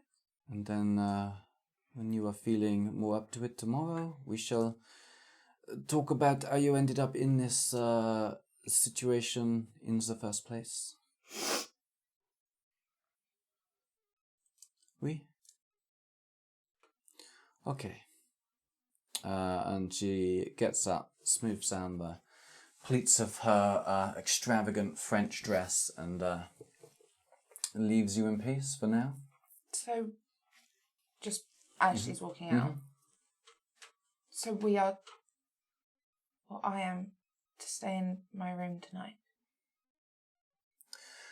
Oui.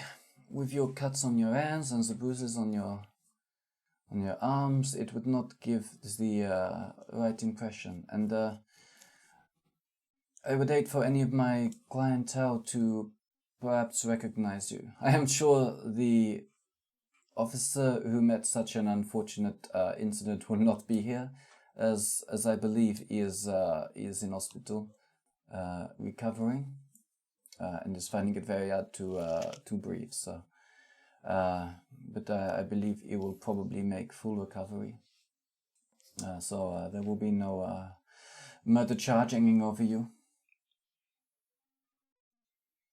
But no, you are not. You are not under house arrest, if that is what you are asking. I just think it is best for you if you keep a little quiet for now. Maybe keep yourself out of trouble for now. Can I stay in here until it's being used? Oh, oui. Thank you. The bell will ring in perhaps an hour.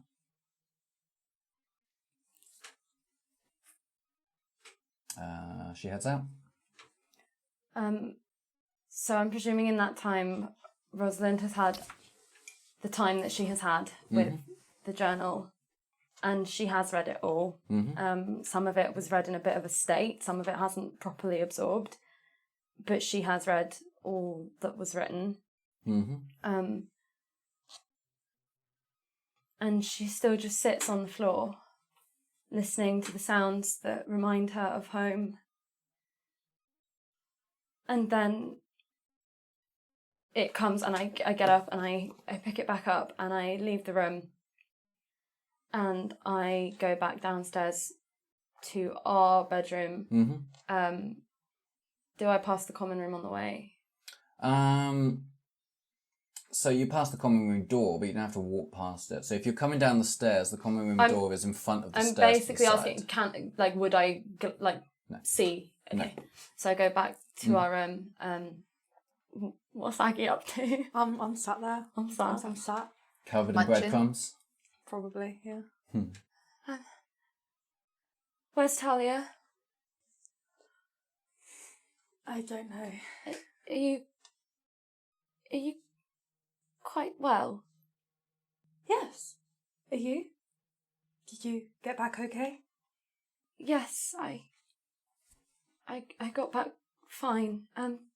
Excuse me a moment. And I leave. And the common room is the next place that I think to look. So I go back up to the common room. Look through the door.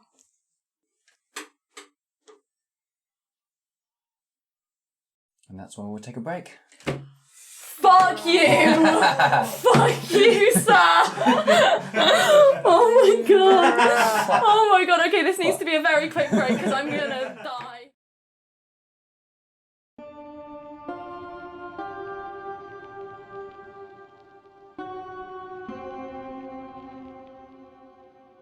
Hello, everyone, and welcome to the Rainbow Dice Club. We are an all-queer, narrative-driven actual play podcast. Telling a collaborative story in a homebrew world using the basis of D&D 5e. Emphasis on the homebrew. An emphasis on the collaboration. Absolutely, but before we get into that, let's introduce ourselves. My name is Ariana, my pronouns are she, her, and I play Alara Spindlespark, whose pronouns are also she, her. My name is Dusty, my pronouns are she, they, and I play Ivy Nightbreeze Tinkerfay, whose pronouns are she, her. My name is Wayra, my pronouns are she, they, and I play Varys, whose pronouns are he, they. Now, you may be asking, where's the GM? This is the collaboration part. Indeed it is. See, because you've already met the GM. It's all three of us. Join us as we collaboratively weave this tale. But let the dice inevitably decide our destiny.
Welcome back to the beautiful Regency village of Ratcliffe, the slum town of East London, where three young ladies are enjoying a delightful afternoon of laudanum, cop killing.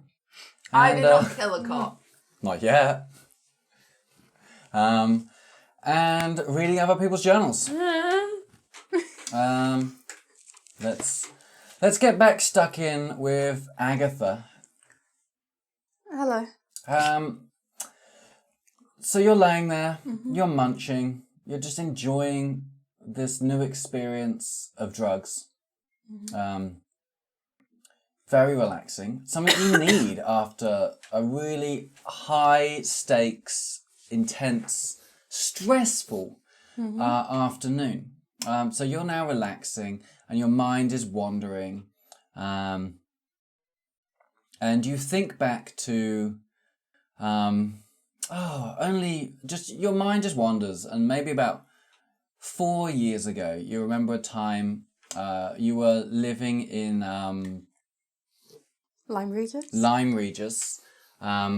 Just you and your mother, while your father was away working. And you remember knowing he was coming back on this day. And so you'd been waiting on the balcony, a blanket over your knees, sitting on this chair, overlooking the sort of small pathway coming up from the main entrance of the house, waiting for your father's carriage to arrive. How did that go? I guess that would depend whether or not my mother is at my side or if I'm alone. You're alone. In which case I feel pretty good. I'm looking, hopefully, for my father. I guess I'm distracted by if there are any birds or like animals like on the floor, just looking at them.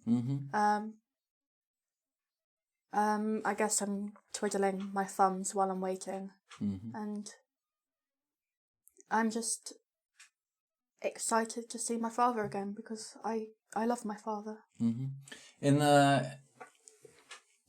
you can sort of see various roads around from where you are, and every now and then you can see a carriage as it comes across a pathway far in the distance, and as it comes out between some trees and then disappears again. You're like, is that the one? Is that the one? Every time that happens, I like sit up a little bit as much as I can, and then if it goes past, you try and watch. Down. You know it's going to reappear here if it's on that road. It's going to reappear there, and some go off, and you're like, oh, they're carrying on. Other ones get close, and your heart gets up. But eventually, this black, silver-gilded carriage glints in the sunlight at the distance. And all the other times you're like, is it him? You realise, no, that's my dad. Father, I should say. As the sunlight glints now and then of the carriage as it sort of turns a corner, and you watch it, and it hits every mark that you know is there along the route, until it's not too far in the distance, and you can see it getting closer and closer up into your driveway. And so it hits the driveway, and there's a man in a tall top hat riding on top. 2 black horses pulling this black carriage. Comes up the driveway, pulls in front. So the horses are nickering? Snickering? No, it's Wickering. Wickering? That's stupid. They're just making horse sounds. They're just making wicker baskets. They're like, it's just a hobby, don't judge me. Isn't it ninnying? Ninnying? Whinnying, that's Sure, yeah. You do say wickering as well, though. Oh, okay. I was really convinced nickering was the right word, but whatever. No, that's just whether... Horses in knickers. Yes. They pull out. Your father opens the carriage door, his sort of round, rotund body, steps down with somewhat of an effort. He immediately looks up to see you. At this point, I know that I was sat down in a chair, but I've stood up and I'm leaning against the balcony looking down. He immediately sees you, a big grin on his face. He looks up at you, he's like, my beautiful baby! And he comes straight through the front door, and you can hear his footsteps coming up the steps, down the hallway, through your bedroom, out onto the balcony, and sort of wraps you in a big hug, sort of picks you up. You're only tiny. You're 14 years old, so you're fully grown, but he picks you up, gives you a big spin. He's always treats you like this. Puts you down, pulls out of his pocket this small little wrapped parcel. He's like, I bought you something back. Thank you. And it's wrapped. It's wrapped. I unwrap it. It's inside is this carefully wrapped small brown square, and it's a chocolate bar. It's new. It's exciting. Do I know what chocolate is? Yes, because this is something your father promised to bring you back. Oh, okay. Because you'd heard about it, and he was like, I will get you some. Yeah. He brought it just like he said. Of course. I haven't even tried it. Go, give it a go. Let me see. And so he just watches you intently while you unwrap I guess it. I break off a piece. Yeah. I mean, the whole thing is sort of that big anyway, so it's not massive. Yeah. Put it to my mouth. I taste it. Is it good? Do I like it? You tell me. I will tell you can just choose. If it's even, I like it. Okay. Yeah, I like it. Good. Yeah.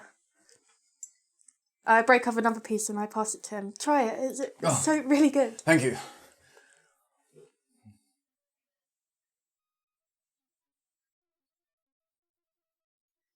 Do you not like it?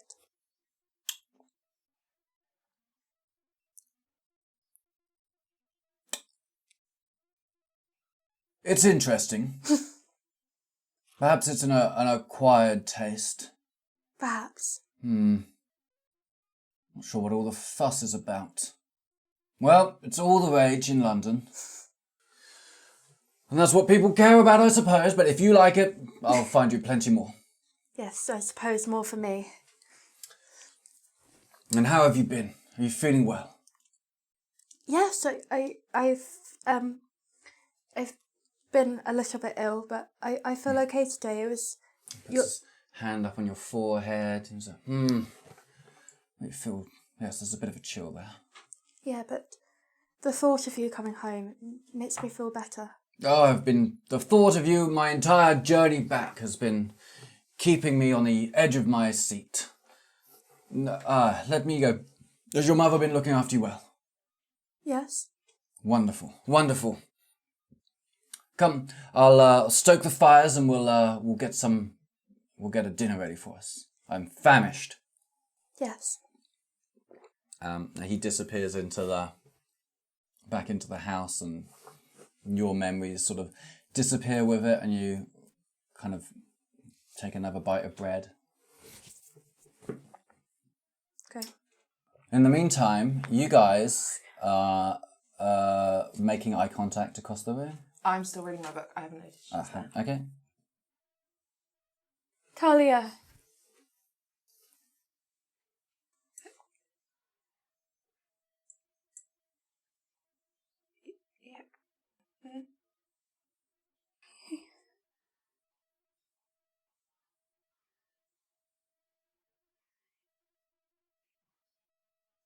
You thought I didn't care.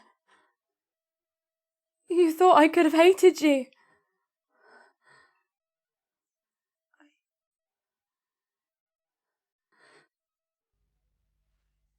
I didn't.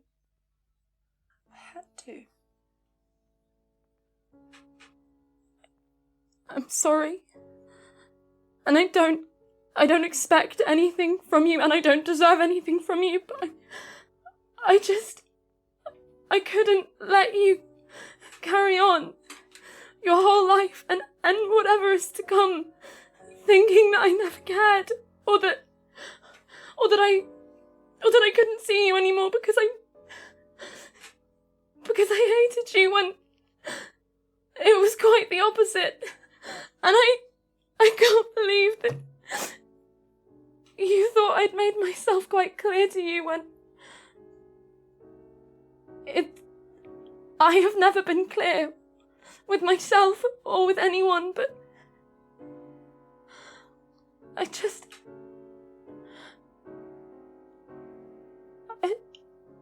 I'm sorry, I don't know why I came in here. I'm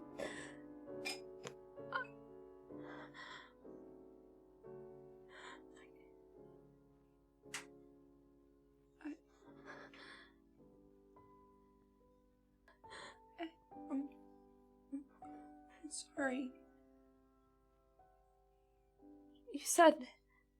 You wrote that you wished you'd apologized for everything, and I'm sorry, but I don't understand when there is nothing you have ever had to apologize for.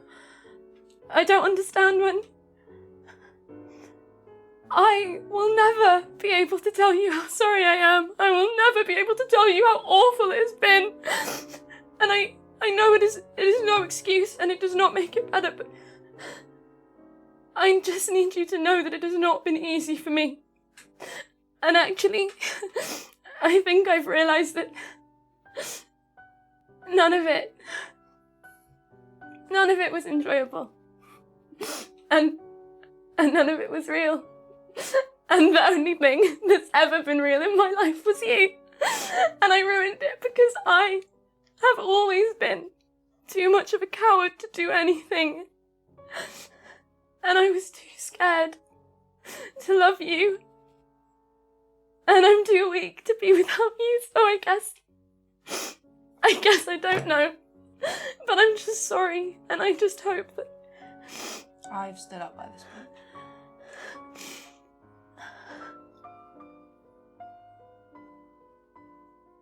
I'm just so sorry. And I walk over to her. And I hold her face I'm not in looking my at you. hands. And then I just hold her. I'm very, very stiff in your arms, and I just don't know what to do, and I just stand there. You don't have to apologise. I do. Thalia, I know how hard it's been for both of us, and I did that, and that was my choice. I don't blame you. I'm sorry. I'm sorry. And I start to soften and hold you back. I'm just so sorry. I wish I was someone different. I wish I was stronger. I wish I was more like you, but I just couldn't. I was so scared. I'm just so sorry. I forgive you. You have always been forgiven. Why?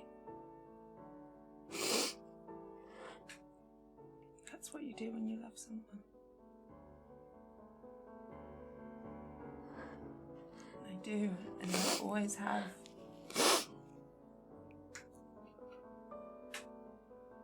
And I will never want anything from you that you cannot give me.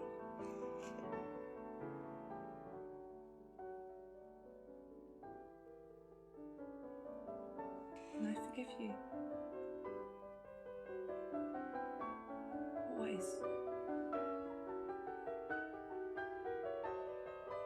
And you can feel that I am shaking.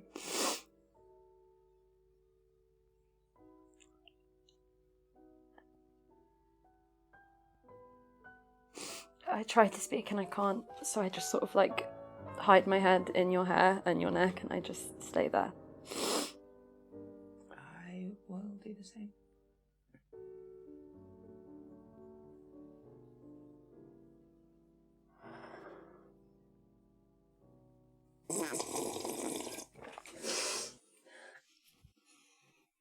I'm gonna leave you guys to it.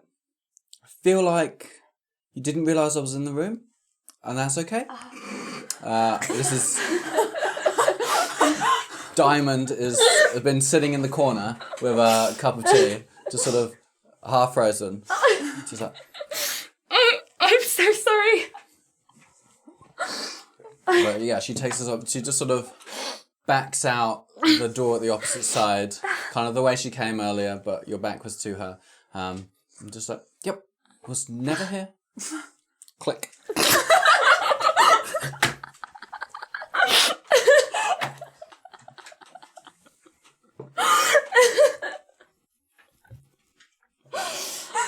I cannot believe that.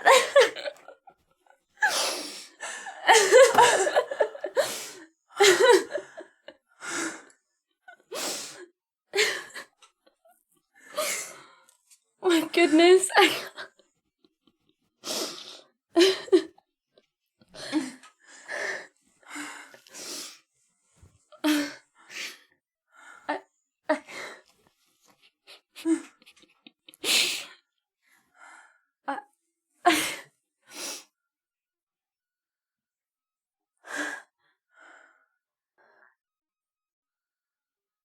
think I owe you a story. Really? Is one of the chairs next to the fire like bigger than? No, they're identical. Well, they're not identical, but they're similar shapes. A lot of things mismatch, but they're close enough. Is it big enough for two people? I mean, if one was on the other person's lap, but not side by side. It's not one of those like cuddly type chairs or anything. But I mean, there's a sofa as Is well, it near further the back. fire? Near enough. It's not. It's the furthest of the ones that are there. Okay, I'll head towards the sofa Mm-hmm. and sit down. I'll sort of tentatively, but I do want to go and sit down with you. And I start. Give me a minute. Do I have it?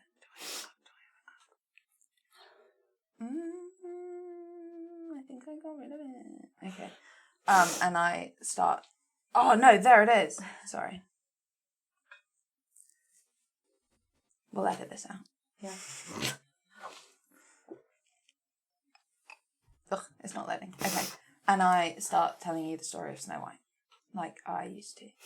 And it takes a little while, but gradually I start to like curl my legs up on the sofa and actually physically relax a bit.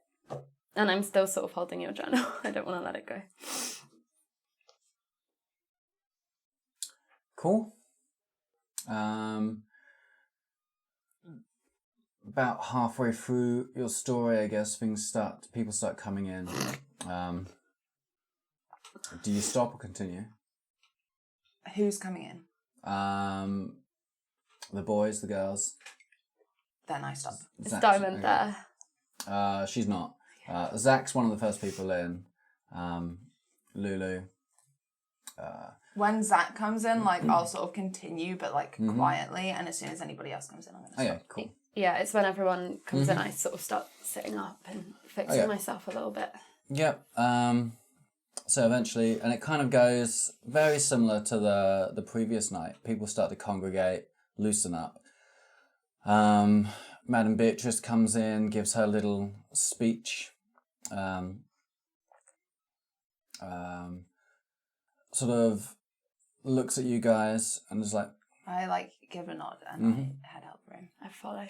cool. Back down in your bedroom, you hear that little bell ding. You hear Jonathan lifting the big latch off the front door, that sort of stuff. And over the next few hours, you sort of hear the revelry rise, fall. You hear everything you heard the night before. Before people start coming in, would I have been able to go to the kitchen and get us some Yeah, food? I was about to Yeah, say that. sure.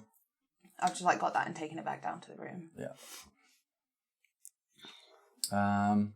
And the night goes it sounds like it goes exactly the same as the previous night. There's a slightly sort of different clientele, you can tell by the sounds of voices and stuff. Other than that, from the safety of your room, it feels very different, I guess. It feels, the muffled sounds feel almost comfortable at this level, having experienced it full on the night before. The sort of, the muffled sounds is almost a comfort you could fall asleep to, which is what you have to do anyway. You breathing or? Yeah, when Mhm. we, like, get into bed, Mhm. I'm, like, when these two get into bed, I'm going to sit down, like, next to Rosalind. Mhm. I was going to say, when I get in bed, do I feel something? Like, there's a note under my pillow. Oh, right. Yeah, sure. As you when you put your hand under the pillow as you turn on your side, maybe you can feel a piece of paper. You pull it out. Pull it out.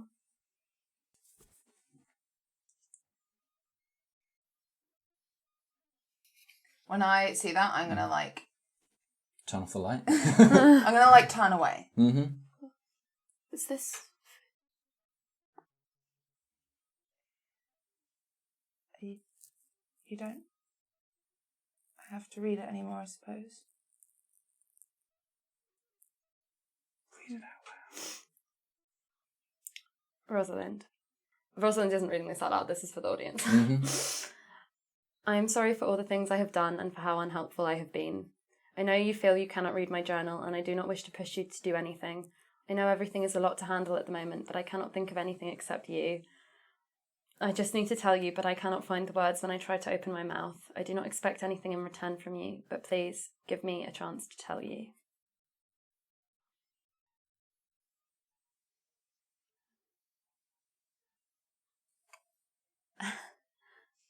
I suppose you did not need that in the end. It seems so. Thank you. I think you're the only person in the world who's never wanted anything of me. Except, I don't know, just thank you for being you, I suppose.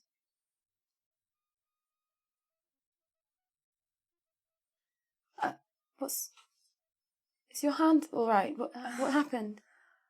It's nothing, don't... It looks sore. What was it? The warehouse? No, that was self-inflicted. Oh. I may not be able to go outside for a while. Oh.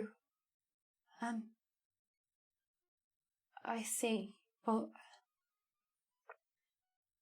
if that is the safest thing, then... Well, I suppose we will simply use the time to to look at everything that we have and the books and the codes and things. It's all right. But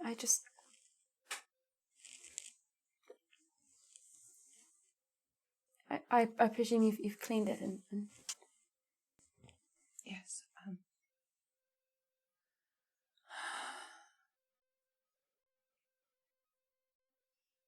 It was. Are you awake? I'm asleep. So I haven't said drug anything. coma. That I was- was waiting for you to do something. So good. We'll edit that out. We won't. Sleep well. And I kiss your cheek and get into bed. Good night. I sleep a lot better this night, if anyone was interested. Okay. Okay. So you sleep through the night. Anybody with damage can roll, which is just the two of you, a D10. D10. Yeah, because you're both D10. You're both. This one? Yeah. Yes. Well, that could be a 12. I Can can't eat tell. again. No, it's 10. Mhm. 1, 2, 3, 4, 5, 6, 7, 8, 9. And 0's 10, isn't 0 it? is Yeah. 10. 8. 7. Cool. That's how much you heal. Oh, I think I'm back up to full health. Nice. Yeah, I Well, mean, you only were 2 anyway, so yeah. yeah, so I'm back up to full Fab. health. Fab. So, yeah. Oh, slay. You're still bruised, you've still got scabs and cuts, but these are not things that are interfering with your lifestyles, shall we say. Your chosen lifestyles. Well, Your that's lifestyle choice. Yeah. Wow, homophobic. Talia goes to sleep holding her necklace. Mm-hmm. Cool. Who has the lowest passive perception? Me. Oh yeah, it's definitely you. I was going to check and then I was 10. like... Yeah. Yeah, mine's As I 11. recall. 13. Okay. Yeah. Cool. Deep into the night, when things are oddly quiet in the house, you find your sleep slightly disturbed. It's hard to say what time it is, 5, maybe even 6 a.m. And you hear the sounds of a small girl crying close by, and you open your eyes and sort of like, are you on the top bunk? Bottom bunk? Yeah. Okay, you open your eyes on the top bunk, and you sort of look around, and you're on the bottom bunk, aren't you? No, I'm on a separate Okay, bed. so you look up and you see Agatha sitting on the end of her bed, weeping. But as a cloud comes away from the moon and that sort of shaft of light illuminates Agatha laying in bed, you realise this is not the same person. And this little girl is crying. And then she looks up at you with these sort of hollow black eyes. And she says, "Why? Why did you take me there?" And this presence shoots itself at you. This little girl's face and body comes at you and rushes through your body. And you feel this deep, icy cold hit you. And you take 1d4. I should roll that myself. Why am I just telling you? You take 3 points of psychic damage.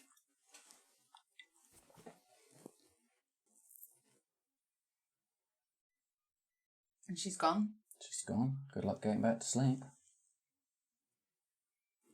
Yeah, I don't even try going back to sleep. Mm-hmm.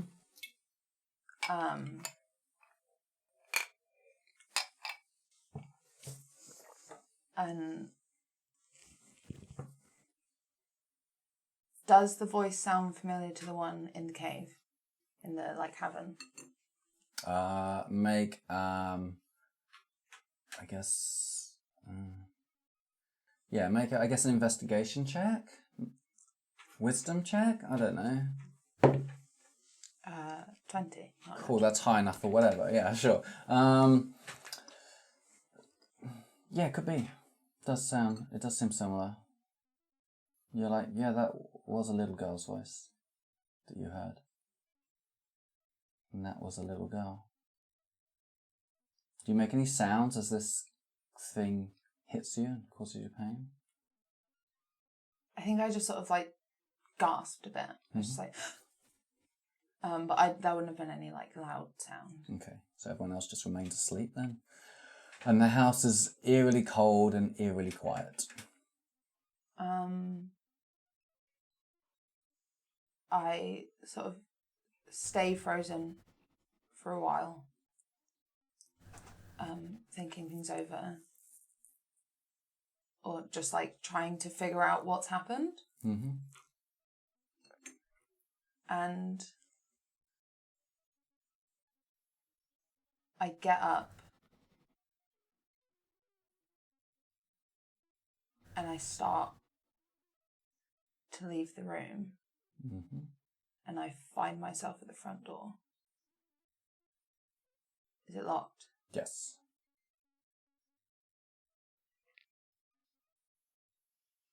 She unlocks it and just starts walking out. Before you finish unlocking it, you hear a deep cough from behind you in the dark. It's the cough of Jonathan. Do you mean Richard? Richard, yes. Oh God, don't do that to me. Sorry, I mean, there's a Jonathan in the house. Yeah, I thought you meant Whore Jonathan. Yeah, no, not Whore Jonathan, but Dorman Richard. And I sort of like snap out of it because I was in like a bit of a trance, and I turn around. Sorry, I don't know how I got here.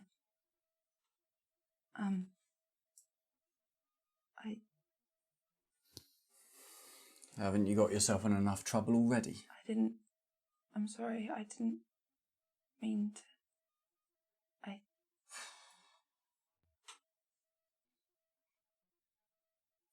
Come on, sweetheart, get back to bed. I can't sleep. There's probably still something warm in the kitchen. Come on. No, I'll let him if he's taking Yeah, so he starts, he leads the way. Turns up one of the lanterns in the kitchen to sort of bring some light in again. You can see there's some sort of mulled wine maybe sitting in a pot, so it's still warm, and there's still a little bit there. So he sort of ladles a scoop, makes you both a cup, passes one over to you.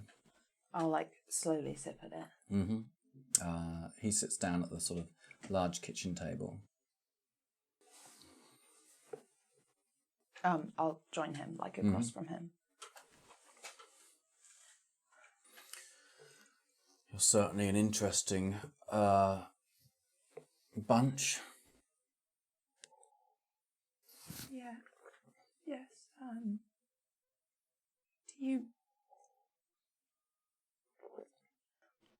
Do you believe in ghosts? No.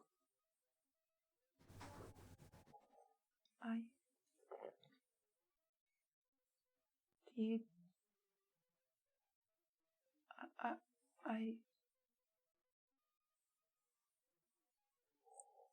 Quite right.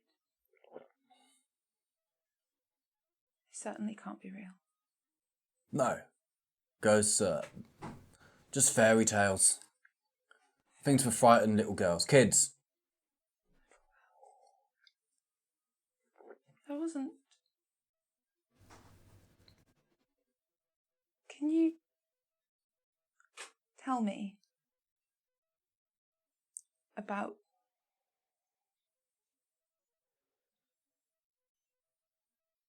I don't know exactly. I feel like there's something I'm missing. Something I should know. Something about here or about that house and... House? There's a house. Just outside the town and... I think I brought something back with me. Like what? You stole something? No. I think she followed me here. She.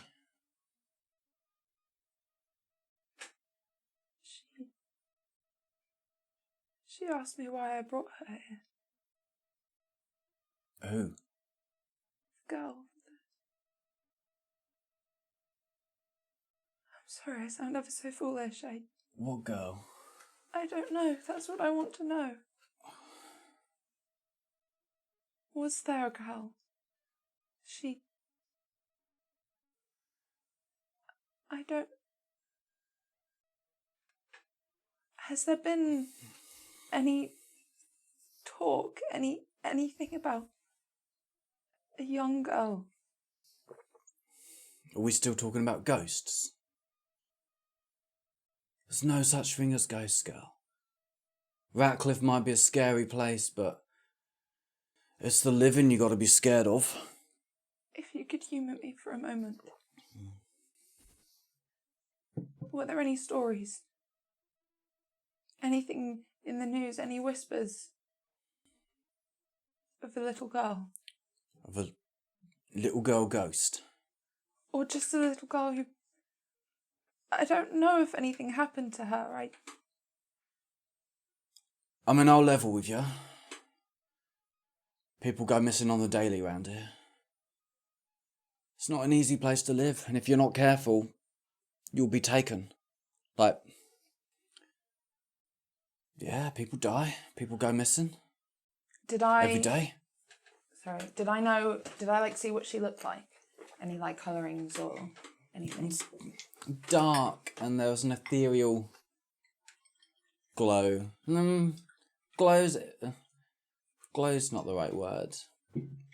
It was almost like her features were like a waxy candle without the flame, but still that kind of semblance to it. Mm-hmm. Very strange. Mostly just remember the bitter cold. It was...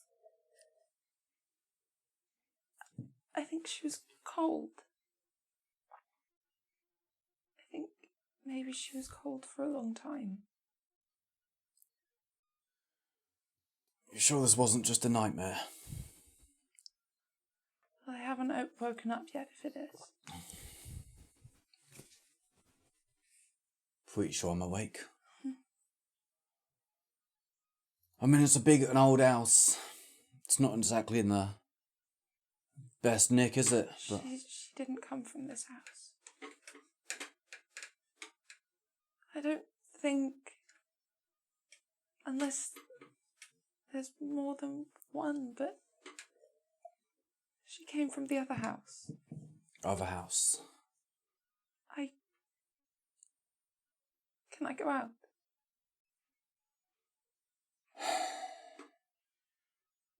If I come with you. All right. Where do you want to go? I'm assuming I would remember the way to the house. Mm-hmm. Or be able to describe it. Yeah. And I tell him that. Okay. Cool. He goes and grabs himself a coat, some other things. Did you already put on a coat when you were about to leave? You were going to walk. Okay, so it's a bit nippy out still. You might want a coat. I'm not sure I have one. Right. Here you go. He just grabs you one off the rack that's just sitting there. Not sure whose that is. Looks your size. It's just, it's a big, sort of, almost like whatever they had as trench coats back then, because obviously they didn't have trenches, they didn't have trench coats. I look down and realise I don't have any shoes on either, but I don't want to go back into my room. I got out of bed and just started walking. Shoes. Yes, are there any? Where are yours? They're in my room.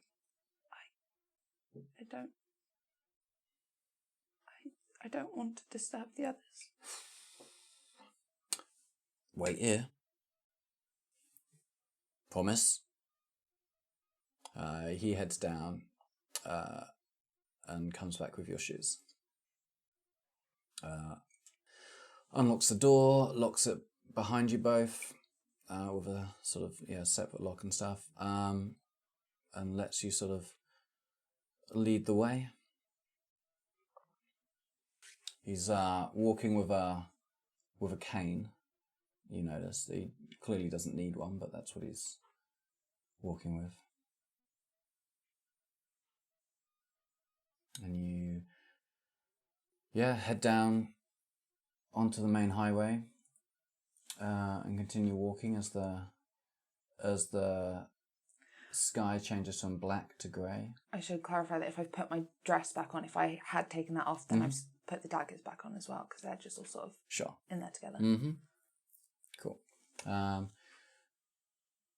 There you pass a handful of very early morning workers and stuff until you lead him back to this house. Doesn't look like anyone's been home for a while. No. And you broke in, yeah? The door was open. And this time I sort of noticed the well. Mm-hmm. Because I didn't really take it in last time, and I pieced together that I think that is like, because there was light coming into the cavern, wasn't there? It was there. Light coming, yeah. So like the sunlight was shining inside the house. You mean? No, like underneath. Mm-hmm. There was like a dripping or something. Yes. And can she work out if the well is above wherever that dripping was coming from? Could be. Okay. You can wait here. Nope.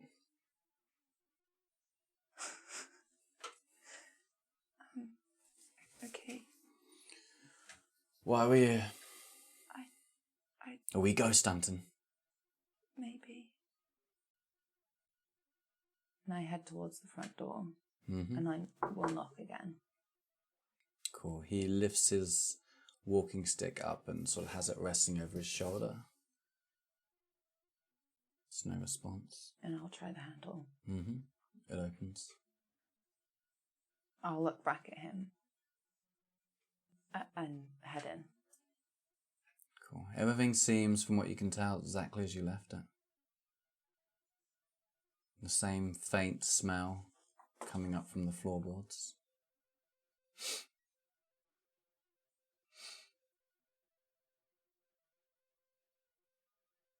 It smells like death in here. Yes.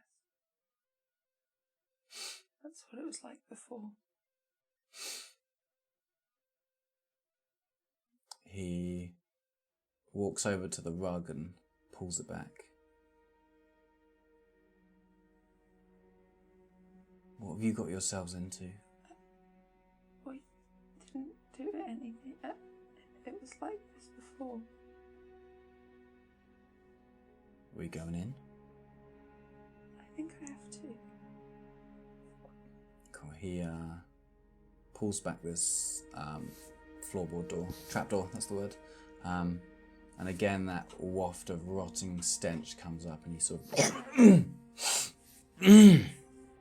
Jesus Christ. Are the cloths that we used last time, like, did we just sort of leave them about? Yeah, I think I just would have left mine like on the way out on a side somewhere. Yeah, I think I probably left mine like by the trapdoor, to be honest. Sure. And there was that kitchen table, and then there was the side tables as well, so they might have all just end up in different places. Yeah. I'll just sort of pick two up and offer him one. Cool. Cool, he holds it with him as well. It's dark. Do you remember what you did with the lantern and stuff? I feel like you must have just left it there.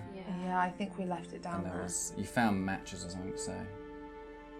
Well, you would have left it upstairs. We would have left the matches upstairs, but did we take the lantern back We up? must have taken it up because we couldn't climb the stairs without it. Yeah, I don't think... Whoever was holding it, I don't think ever put it down, so... And yeah, you would have remembered to pick it up, so... Yeah, So I'll find that and I'll light that again. Mm-hmm. And I'll head down into it. Mm-hmm. Cool. Yeah, you follow this cavern down and come back to that. The area opens up and yeah, everything is exactly the same. It's colder, but there's still that dripping on the walls. Is the Sort of dripping buzz of flies? the sound of dripping, or I can see it? The sound. The lanterns that you lit have all burnt out again because no one was there to raise the wicks. I'll sort of do that as I pass them. Mm-hmm. Jesus Christ, he says as he sees the first body. I should have warned you. Yeah, a little heads up might have been nice. Sorry. I'm so sorry.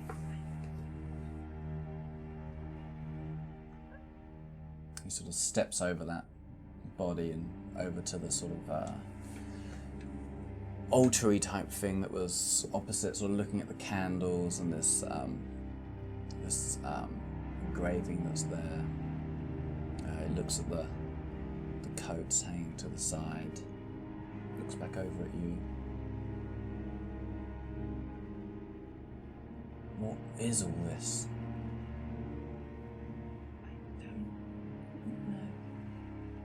I'm going to head back over to the engravings on the floor where I first heard her voice. Mm-hmm. Like lighting lanterns as I go. Mm-hmm.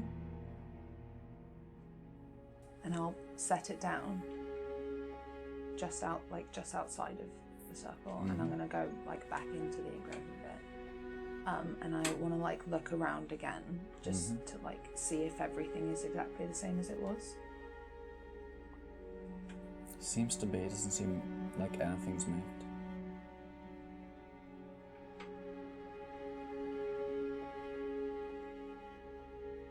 I don't really know what to do now.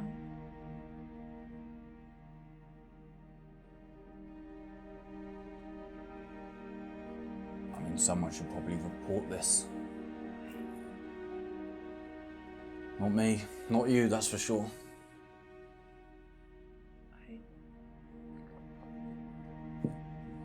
From where I am, can I see the like statue head? Yeah, sure. And you're standing just outside the circle, the markings? No, I'm in the circle. Oh, you're in it, okay. In it, you feel this, deep-seated cold that you didn't feel last time.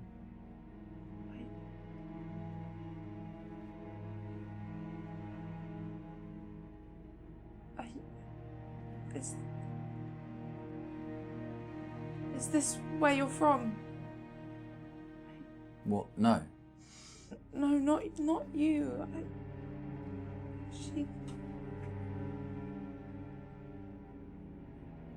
don't really know what I'm doing here.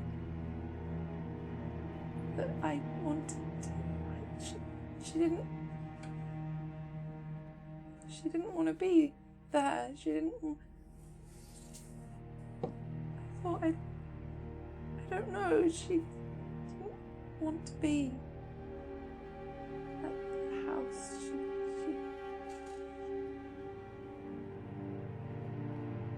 was cold, and it's cold in here, and I don't.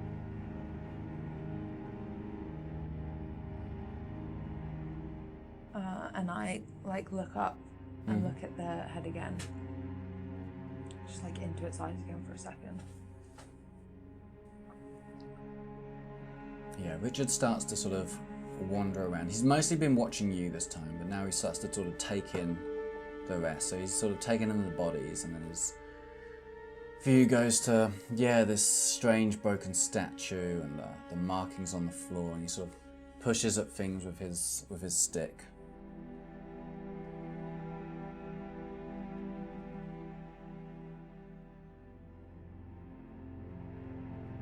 This is strange stuff. I ain't never seen nothing like these markings before. And what is this statue?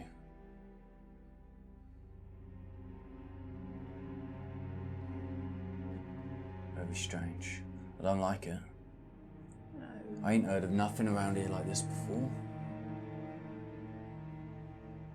I don't think this is something we should be meddling in. Did you say that the engravings on the floor looked like they had blood in them? Mm-hmm. Is that still there? It's still dark stains across the grooves of this thing. But it's dried? Mm-hmm. I mean, the walls are moist, so...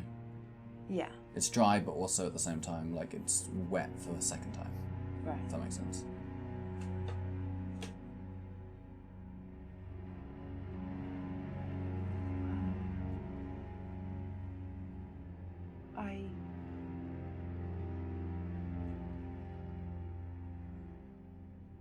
There's... What does it mean? What is... I've never seen anything like this before.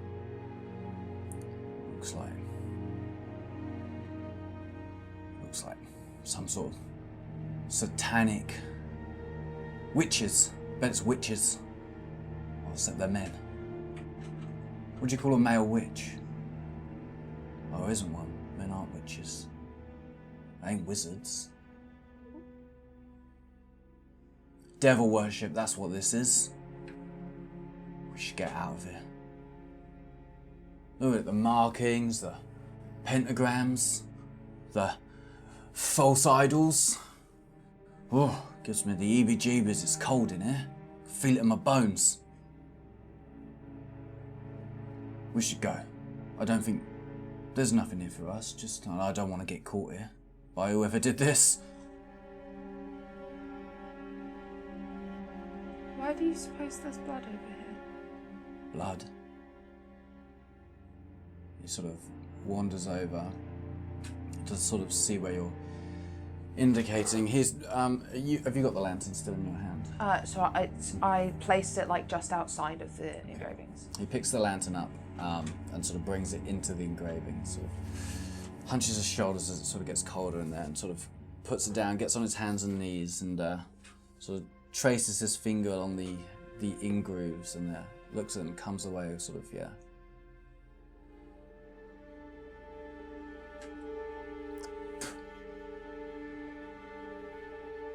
Yeah, that's blood.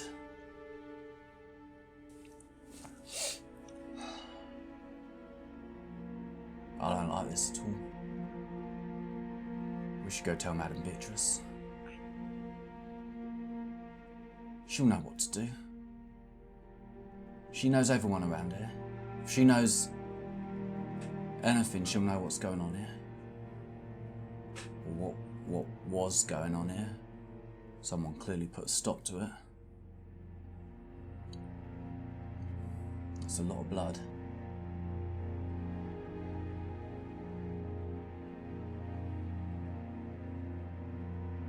Human sacrifice, that's what this was. Yeah, we should go. I ain't getting caught. Come on, let's go. What do you think would happen if we put more here? More... No, not more blood. What do you think would happen? Fuck knows. You want to find out? Yes. No. What? No. I will pick you up and carry you home. We're not adding blood to the blood sacrifice weird symbols on the floor that does God knows what. Like, I might not have believed in ghosts 5 minutes ago, but I'm fucking believing in them now. Let's go. Come on. I've started reaching for the daggers. under my skirt. Well, he doesn't know there's daggers, so he won't. Yeah. And I like pull one out. No. No, no, no, no. No. No. For persuasion. Nice roll reverse. From Alia. 10. She cuts her hand. But he can't help but see what happens. He's curious. So I'm like stood in it and like just And the blood's waiting for dripping it to down. drip. Cool. Yep. I know. I can't control her. I'm sorry. It drips. How deep did you cut? Like deep enough so that it's like there's How much blood is coming out?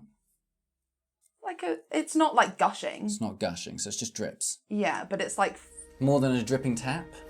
yeah, it's kind of like and then like it sort of has one bit and then starts to sort of drip. Okay. Okay, as this blood begins to pool, you're doing it in the center, aren't you? Of course you are. Yeah.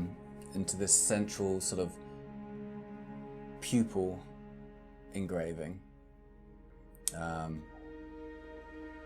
This sort of pale, luminescent glow. As soon as it starts light up, I'm gonna try. I want to get out of the thing. Okay. As soon as you move away, the glow. But I'll like keep my hand in it. But like I don't want to be stood in it so you're going to keep anymore. dripping? Yeah. Okay. Okay. Okay. So yeah, the more blood, the more this sort of dull glow. It's very obvious. Yeah, sort of this pale blue. If black could glow, that's what you're seeing.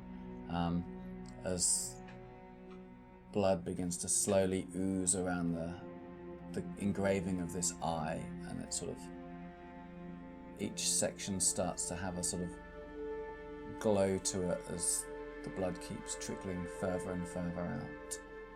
I'm really scared, and I like want to pull my hand back, but I like can't quite make myself do it. Cool. The more you stay, the more blood pours out of your hand, and it starts to feel like the blood is now being pulled, it's not pouring. Okay, at that point, I'm gonna try to pull my hand away. Cool. Roll a wisdom saving throw. And I'm roll sorry, low. Wisdom saving throw. I've got plus nothing. 7. You can't. And the blood keeps pouring out of you. Oh, what have I done, guys? Can I try again? No. Oh, I'm Blood. scared. You start to feel dizzy as the blood flows quicker and quicker. Now it's not dripping. Now it's a stream, and your vision starts to fade out, and then these big arms grab you and sort of pull you back, which seems to break the connection. You're still feeling dizzy, but suddenly you're more aware of what's going on. As Richard yanks you out of there, and it hurts. Take a D4.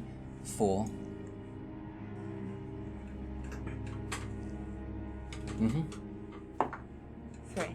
Cool. You take 3 points of necrotic damage.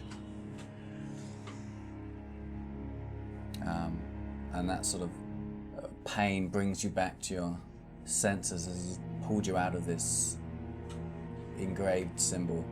And he has like tossed you over his shoulder and is legging it up the stairs, back up to the kitchen upstairs, through the dark.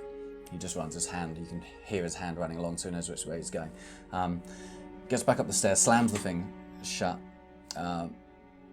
plonks you onto the chair that was there, and gives you a pat on the face, like, there, girl. I don't know what the fuck that was, but we're going home. Can you walk? I will stand up. You're a little shaky. If you think you can walk, you can walk. I'll walk, but I'll walk like close to him. Cool. Yeah, the sun is starting to peek over the horizon now, leaving a sort of golden glow on your backs. Long shadows along the path, along the road as you're heading back. And probably about an hour it takes you because you're walking very slow. You get back to the house. He lets you in, shuts the door behind you. Sort of at that point you realise just how much tension was in both your bodies as you sort of both sort of breathe out and relax a little.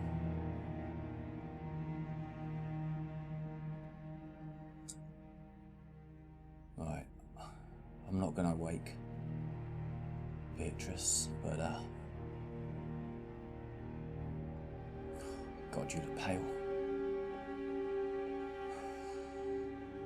Let's get some soup in you or something, yeah? Yeah? It takes you to the kitchen. Yep. Find something that he can throw together, some slightly stale bread. There's some sort of soup from the day before that's just sitting there still. It's lukewarm.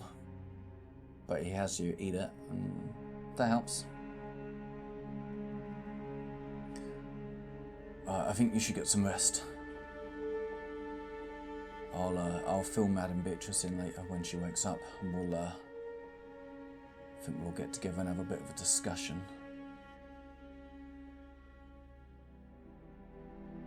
I have a feeling we have fallen into something we don't quite know how to handle.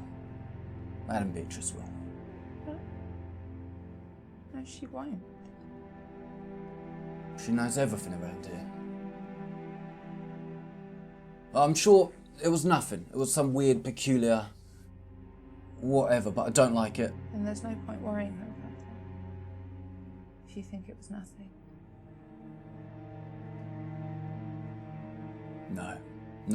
No, something weird. It was something weird. It might be nothing, but it was a weird nothing. When he was carrying me up the stairs, and was my face like behind him. Yes. So I would have been able to see if anything was happening while he carried me away. I'm not sure you would have had the strength to lift your head up. Okay.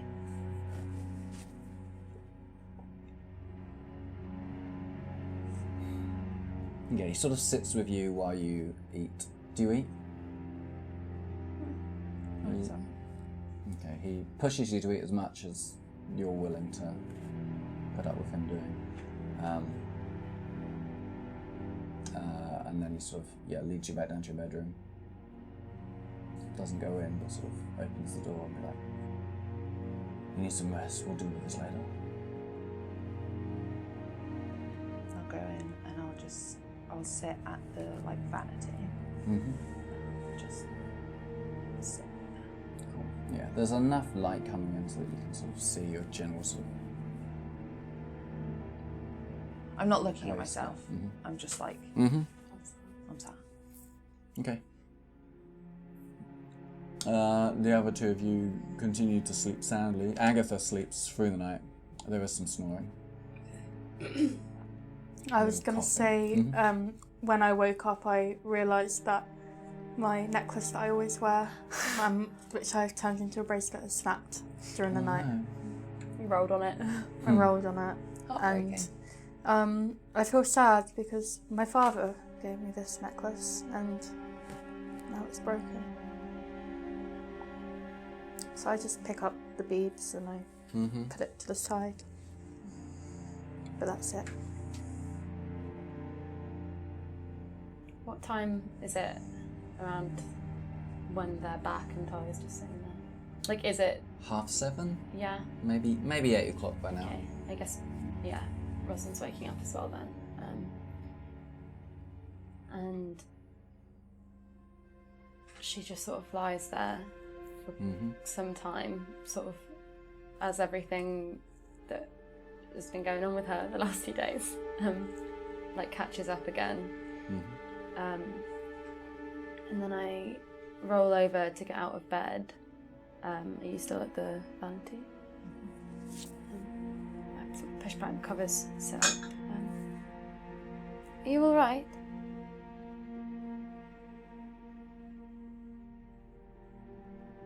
Yeah.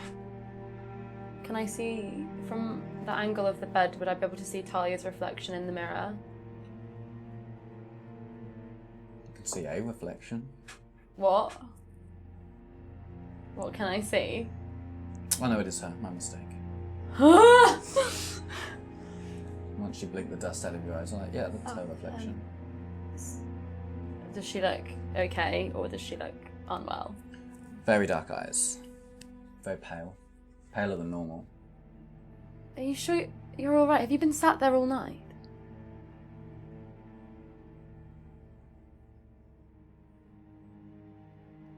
Talia, I'm gonna get out of bed and tentatively go up to you. Talia, what's wrong?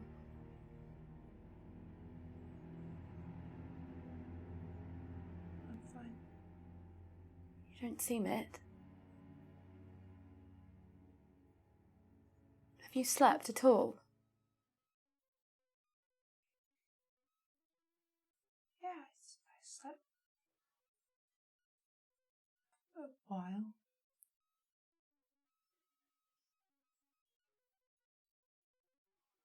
Right.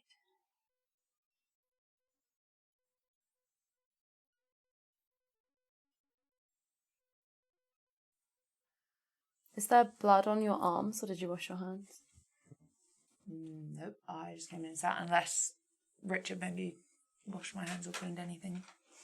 I feel like he might have made an attempt to sort of wipe and bandage while you were sitting there eating. Like with one hand you're eating and the other one he's sort of cleaning up. And So it's wrapped up? yeah. Okay.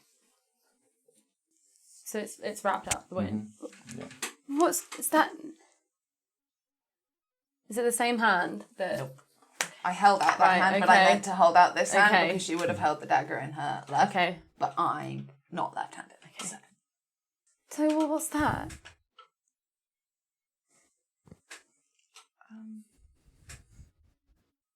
It's fine. It's not. It's fine. Don't worry about it. What have you been doing? Nothing.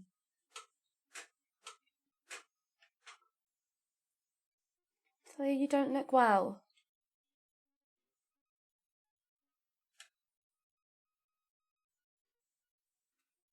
Like, you can't just... You can't hurt yourself or put yourself in situations where you can be hurt and not trust Agatha and I. Not now. Not with everything that's going on, and certainly not... Never mind. Just... Don't you understand that we worry about you? The same way that you worry about us, we care about you. And I'm scared, like... You're scaring me. This is enough talk to wake Agatha up. I'm already awake. Okay. Agatha was just been biding her time. I've been Oh. fixing my necklace this whole time. Agatha Oh, yeah, of course, doesn't of course. care. Yeah. I just have nothing to say. Rude. Sorry. Look, I understand if you don't want to talk to me, but at least try and get some more rest if you're... I can't look at her directly. Mm-hmm. So I want to look at her through the reflection. Mm-hmm.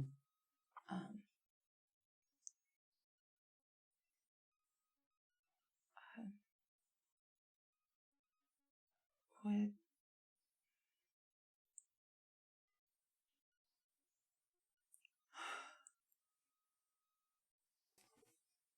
we're going to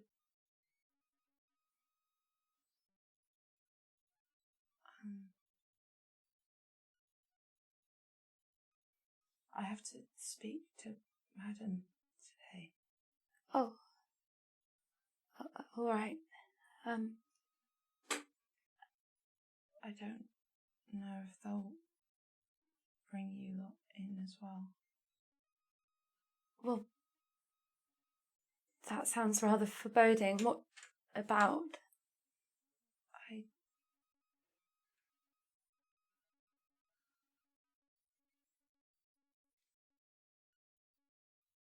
We should get breakfast. If you're sure.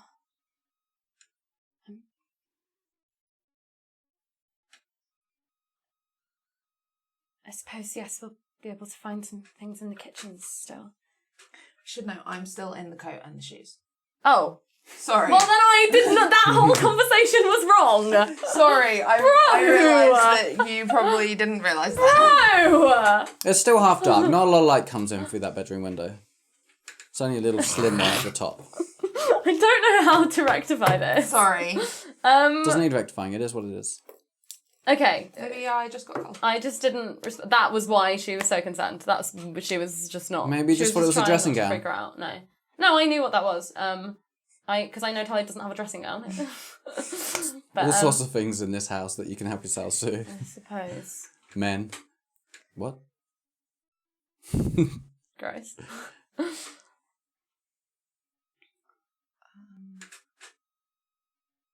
If you want to, we can go and find something to eat and then talk about it some more, perhaps.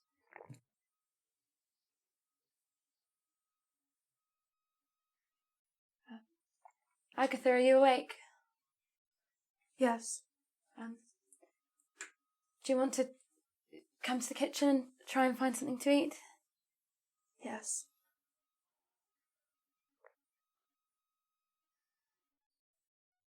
All right then. I'll take the coat off. Mm-hmm. Did I see where he got it from? It was hanging up on a coat rack in the kitchen. Okay, so I'll take it with me. Mm-hmm. And I'll hang it up. And I'll put the shoes back. Sure, they were your shoes. Oh, yeah, they were. Mm-hmm. Okay, ignore that then. I'll just put the coat back. Mm-hmm. All right then.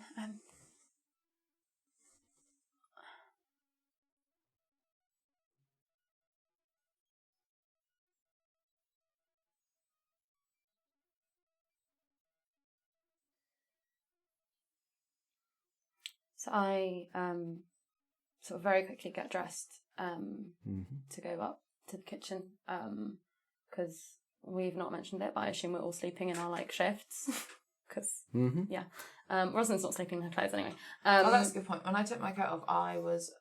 Oh no, I did get dressed. Yeah, you got dressed because you had daggers. Yeah. The way I'm like, is Rosalind putting on this brown dress, or am I just... No, for breakfast I'm putting on my nice dress that I will had in Bledlow. I'm doing it.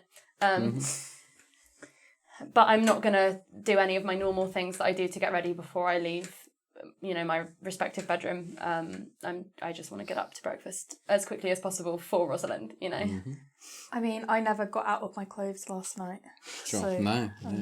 Still just wearing them. Probably smell a bit now. Yeah, it looks like you wore them all night. Yeah. Sort of noticed, but I didn't say anything. So you you head up to the kitchens, which are quiet and empty. So if you want to cook for yourselves, you will have to cook for yourselves. Anybody ever done that before? Well, what is that? What can we Would find? I have? I feel like you probably might have, yeah. I've probably shot a bird. Rosalind once, has but been in the kitchen a few times as a child, for a laugh with Thalia. I don't think she has been in any other time. I was probably never allowed because of Fire knives. knives. Thalia knows that overnight fires are generally sort of covered up and they're covered in this layer of ash and stuff, and they keep this deep heated burn deep down, and you can stoke that back up and get a fire going again the next day. So that's the sort of thing you see in the kitchen. And yeah, you know how to stoke a fire back up. So you can get to work on that. While the other two of you sort of look around the kitchen looking for various foodstuffs. You've seen over the last couple of days, where various things are in places. There's a second stairs down to a secondary cellar, which is for the food and stuff, that has a sort of hatch from the street that goes down. So you know that there's like meats and things like hanging up there, but these are big hunks to feed the whole house. Respectfully, Rosalind's not going in a meat cellar. But upstairs and somewhat in sort of against one of the walls, there's a cupboard that has various sort of fresh vegetables, that sort of stuff that you could fry. You find some eggs. There's still some bread around. Butter is around. So you think you can get enough food together to make yourself some sort of breakfast? Well, there's bread and butter, I suppose, and eggs if you want them, but... I would like some bread and butter. Yes. I'll take that, bring it to the table. Cool. Yeah, make a... What is cooking? Performance, I feel like. I'm not trying to cook the eggs. I'm literally bringing bread and butter to a table. Yeah. Okay. You're not going to bother cooking the eggs. Okay. I was just going to do like a performance thing for the whole breakfast. But... Right. Well, the thing, Rosalind's not going to try and cook anything for herself because she doesn't want to. So unless anybody else is saying that. I'm a bread fiend. Yeah. So. Yeah, And you're you getting need her scurvy. carbs after her drug trip. If somebody has passed me eggs or like pushed them towards me, then I'll start cooking them. But if they haven't, I will just go and sit. I've just brought them up. As in, like, does either you of put a you bunch want of stuff eggs? on the table. Yeah, some onions, some eggs. The bread and the butter. What else would be common? There's some carrots you found. You pulled them out. This is just like food. Some cabbage. Will we have baked beans back then? No. Why did I think about that? I was like... You'd have had dried beans, which you'd have had to soak overnight and stuff, I feel like. Oh, okay. Probably not fresh beans. Yeah. I will fry up some eggs then. Cool. Yeah, so you all have a quiet breakfast together, I guess. I'm not going to eat much because I've just had soup and bread. Yeah, I feel like you'd at least eat the eggs though. Probably needs her protein. Yeah, well, judging on how much blood they lost. Not that you guys know that. Yeah, I don't know shit. Yeah, you sort of make the sort of breakfast for yourselves. You sort of look at the dirty dishes and things, and what do you decide to do about them? Has Thalia ever washed dishes before? Yes. Then I will start to wash up the dishes. Cool. Yeah, you find some water and some. They probably use some sort of soap back then for dishes. Cold, obviously. You sort of get to scrubbing some of the pans and plates and all of that. While the other two of you sit at the table still, watching her. I'm going to make sure to try and keep the hand that was bandaged up dry. Oh yeah, of course, yeah. So you're sort of holding onto things with your fingertip as you sort of bring a rag over things.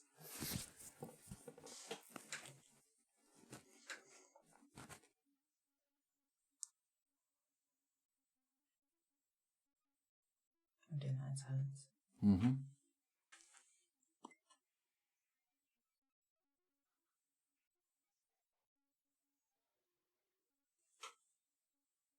It's a big bang as a bird flies into a window. And it's you sort of look out, it's still sort of flapping around on the ground.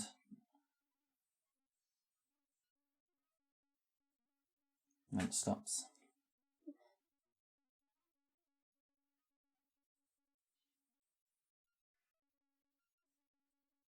Do you suppose...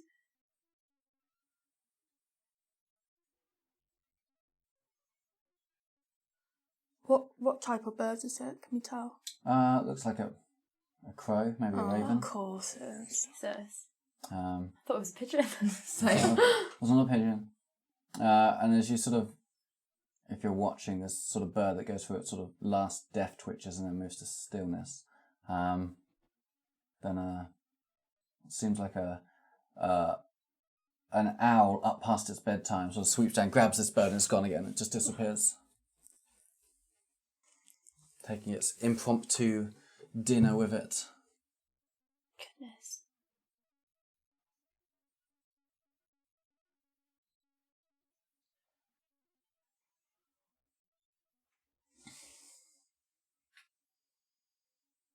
Am I still cleaning dishes? Yeah, I mean, there's not that many, so it takes a few minutes. And you can dry your hands on a dish towel that's there. And join the others again if you want. You've apparently just been sitting there in silence. So, is there anything that I should know if Madame Beatrice does wish to speak with us? I'm not sure whether it's better to know beforehand, because if she questions you, at least you wouldn't know anything. About...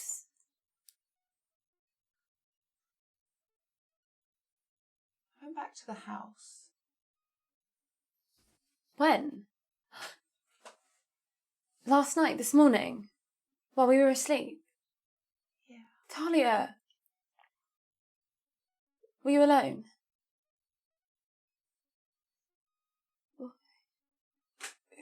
Who? Richard wouldn't let me leave on my own. And did you go back down to that place? Was everything still there? And- Nod, and I start looking at my hand. And Richard saw everything. What's that? But how did you... What did you do? I didn't intend to. It just sort of happened. What did? Do you remember the little girl's voice? I saw her. What? In our room. And she asked me why I had brought her here. And you're sure it wasn't a nightmare or an image? It was real. Like Agatha. If it was a nightmare, I haven't woken up yet. When you saw what you saw in the inn, was it the same? That wasn't a little girl, was it? You thought it was Thalia. Yes. So I thought I'd take her home. I don't know why. It just... You think that was her home? If it was the same girl, then she's not from that house. I saw her long before that. But she sounded like the girl from the house. I just sort of went back. Thalia, that was... And I just wanted to know what would happen. That is not a good enough reason to put yourself in danger. I didn't mean to. What did you do? Please. The engravings on the floor, they had blood in them. I wondered what would happen if we put more in.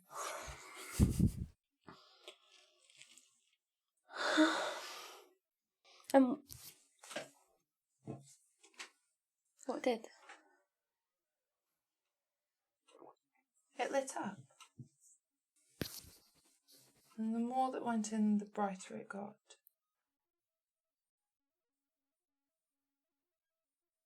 And I was scared, and I couldn't take it away, and it wasn't dripping anymore. It felt like it was being pulled out of me.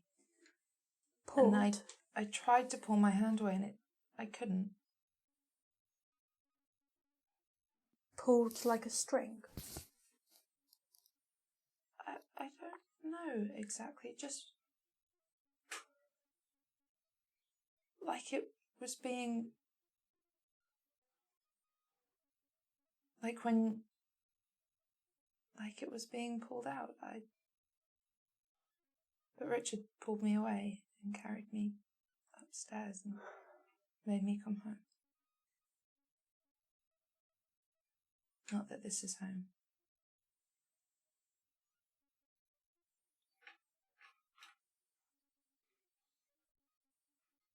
You really shouldn't have done that. I wasn't in control. She...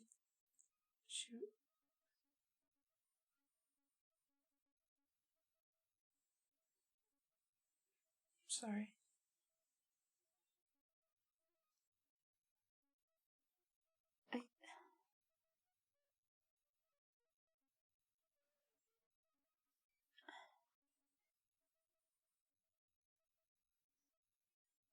I don't know what to say.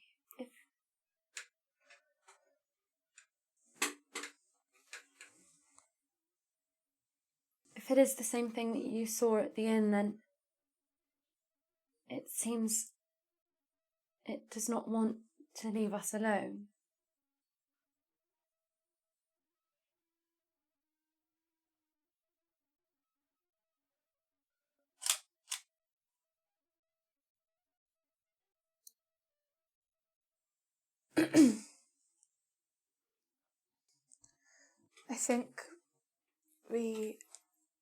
I think we have to see what happens.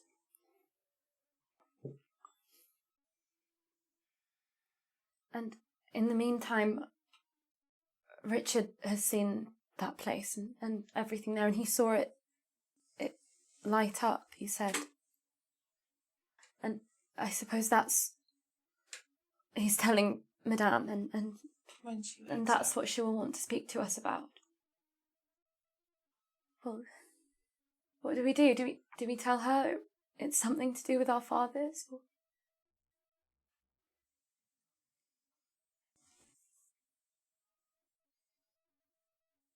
I don't know.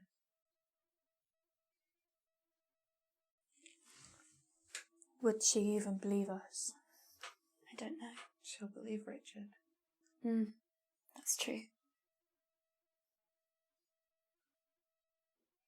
What did Richard think? Did he seem... He said it was devil worship.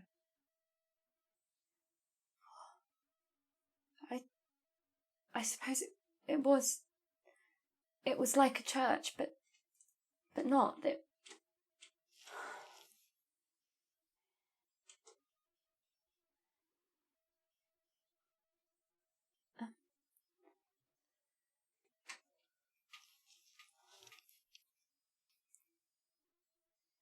Did he say anything about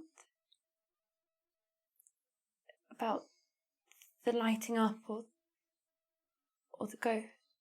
He said that ghosts weren't real.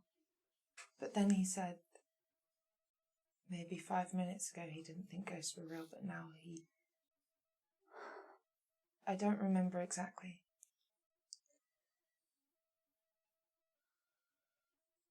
Well, but I think if he didn't believe in anything before, he might do now. Goodness. Well.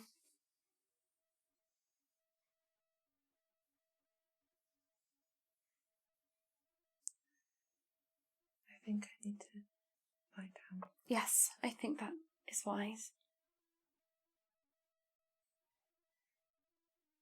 Let's go back down then. And we'll head back down to the room. Cool. That's where we'll leave it. I knew it. I knew it.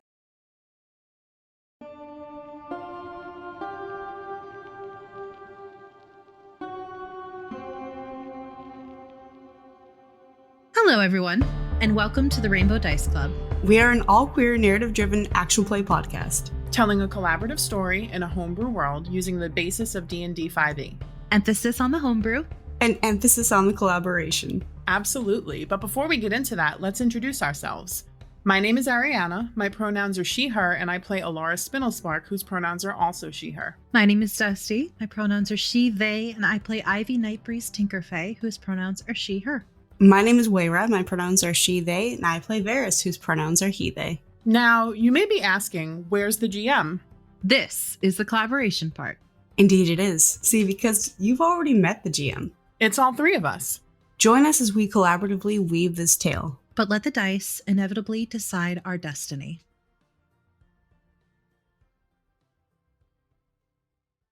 Some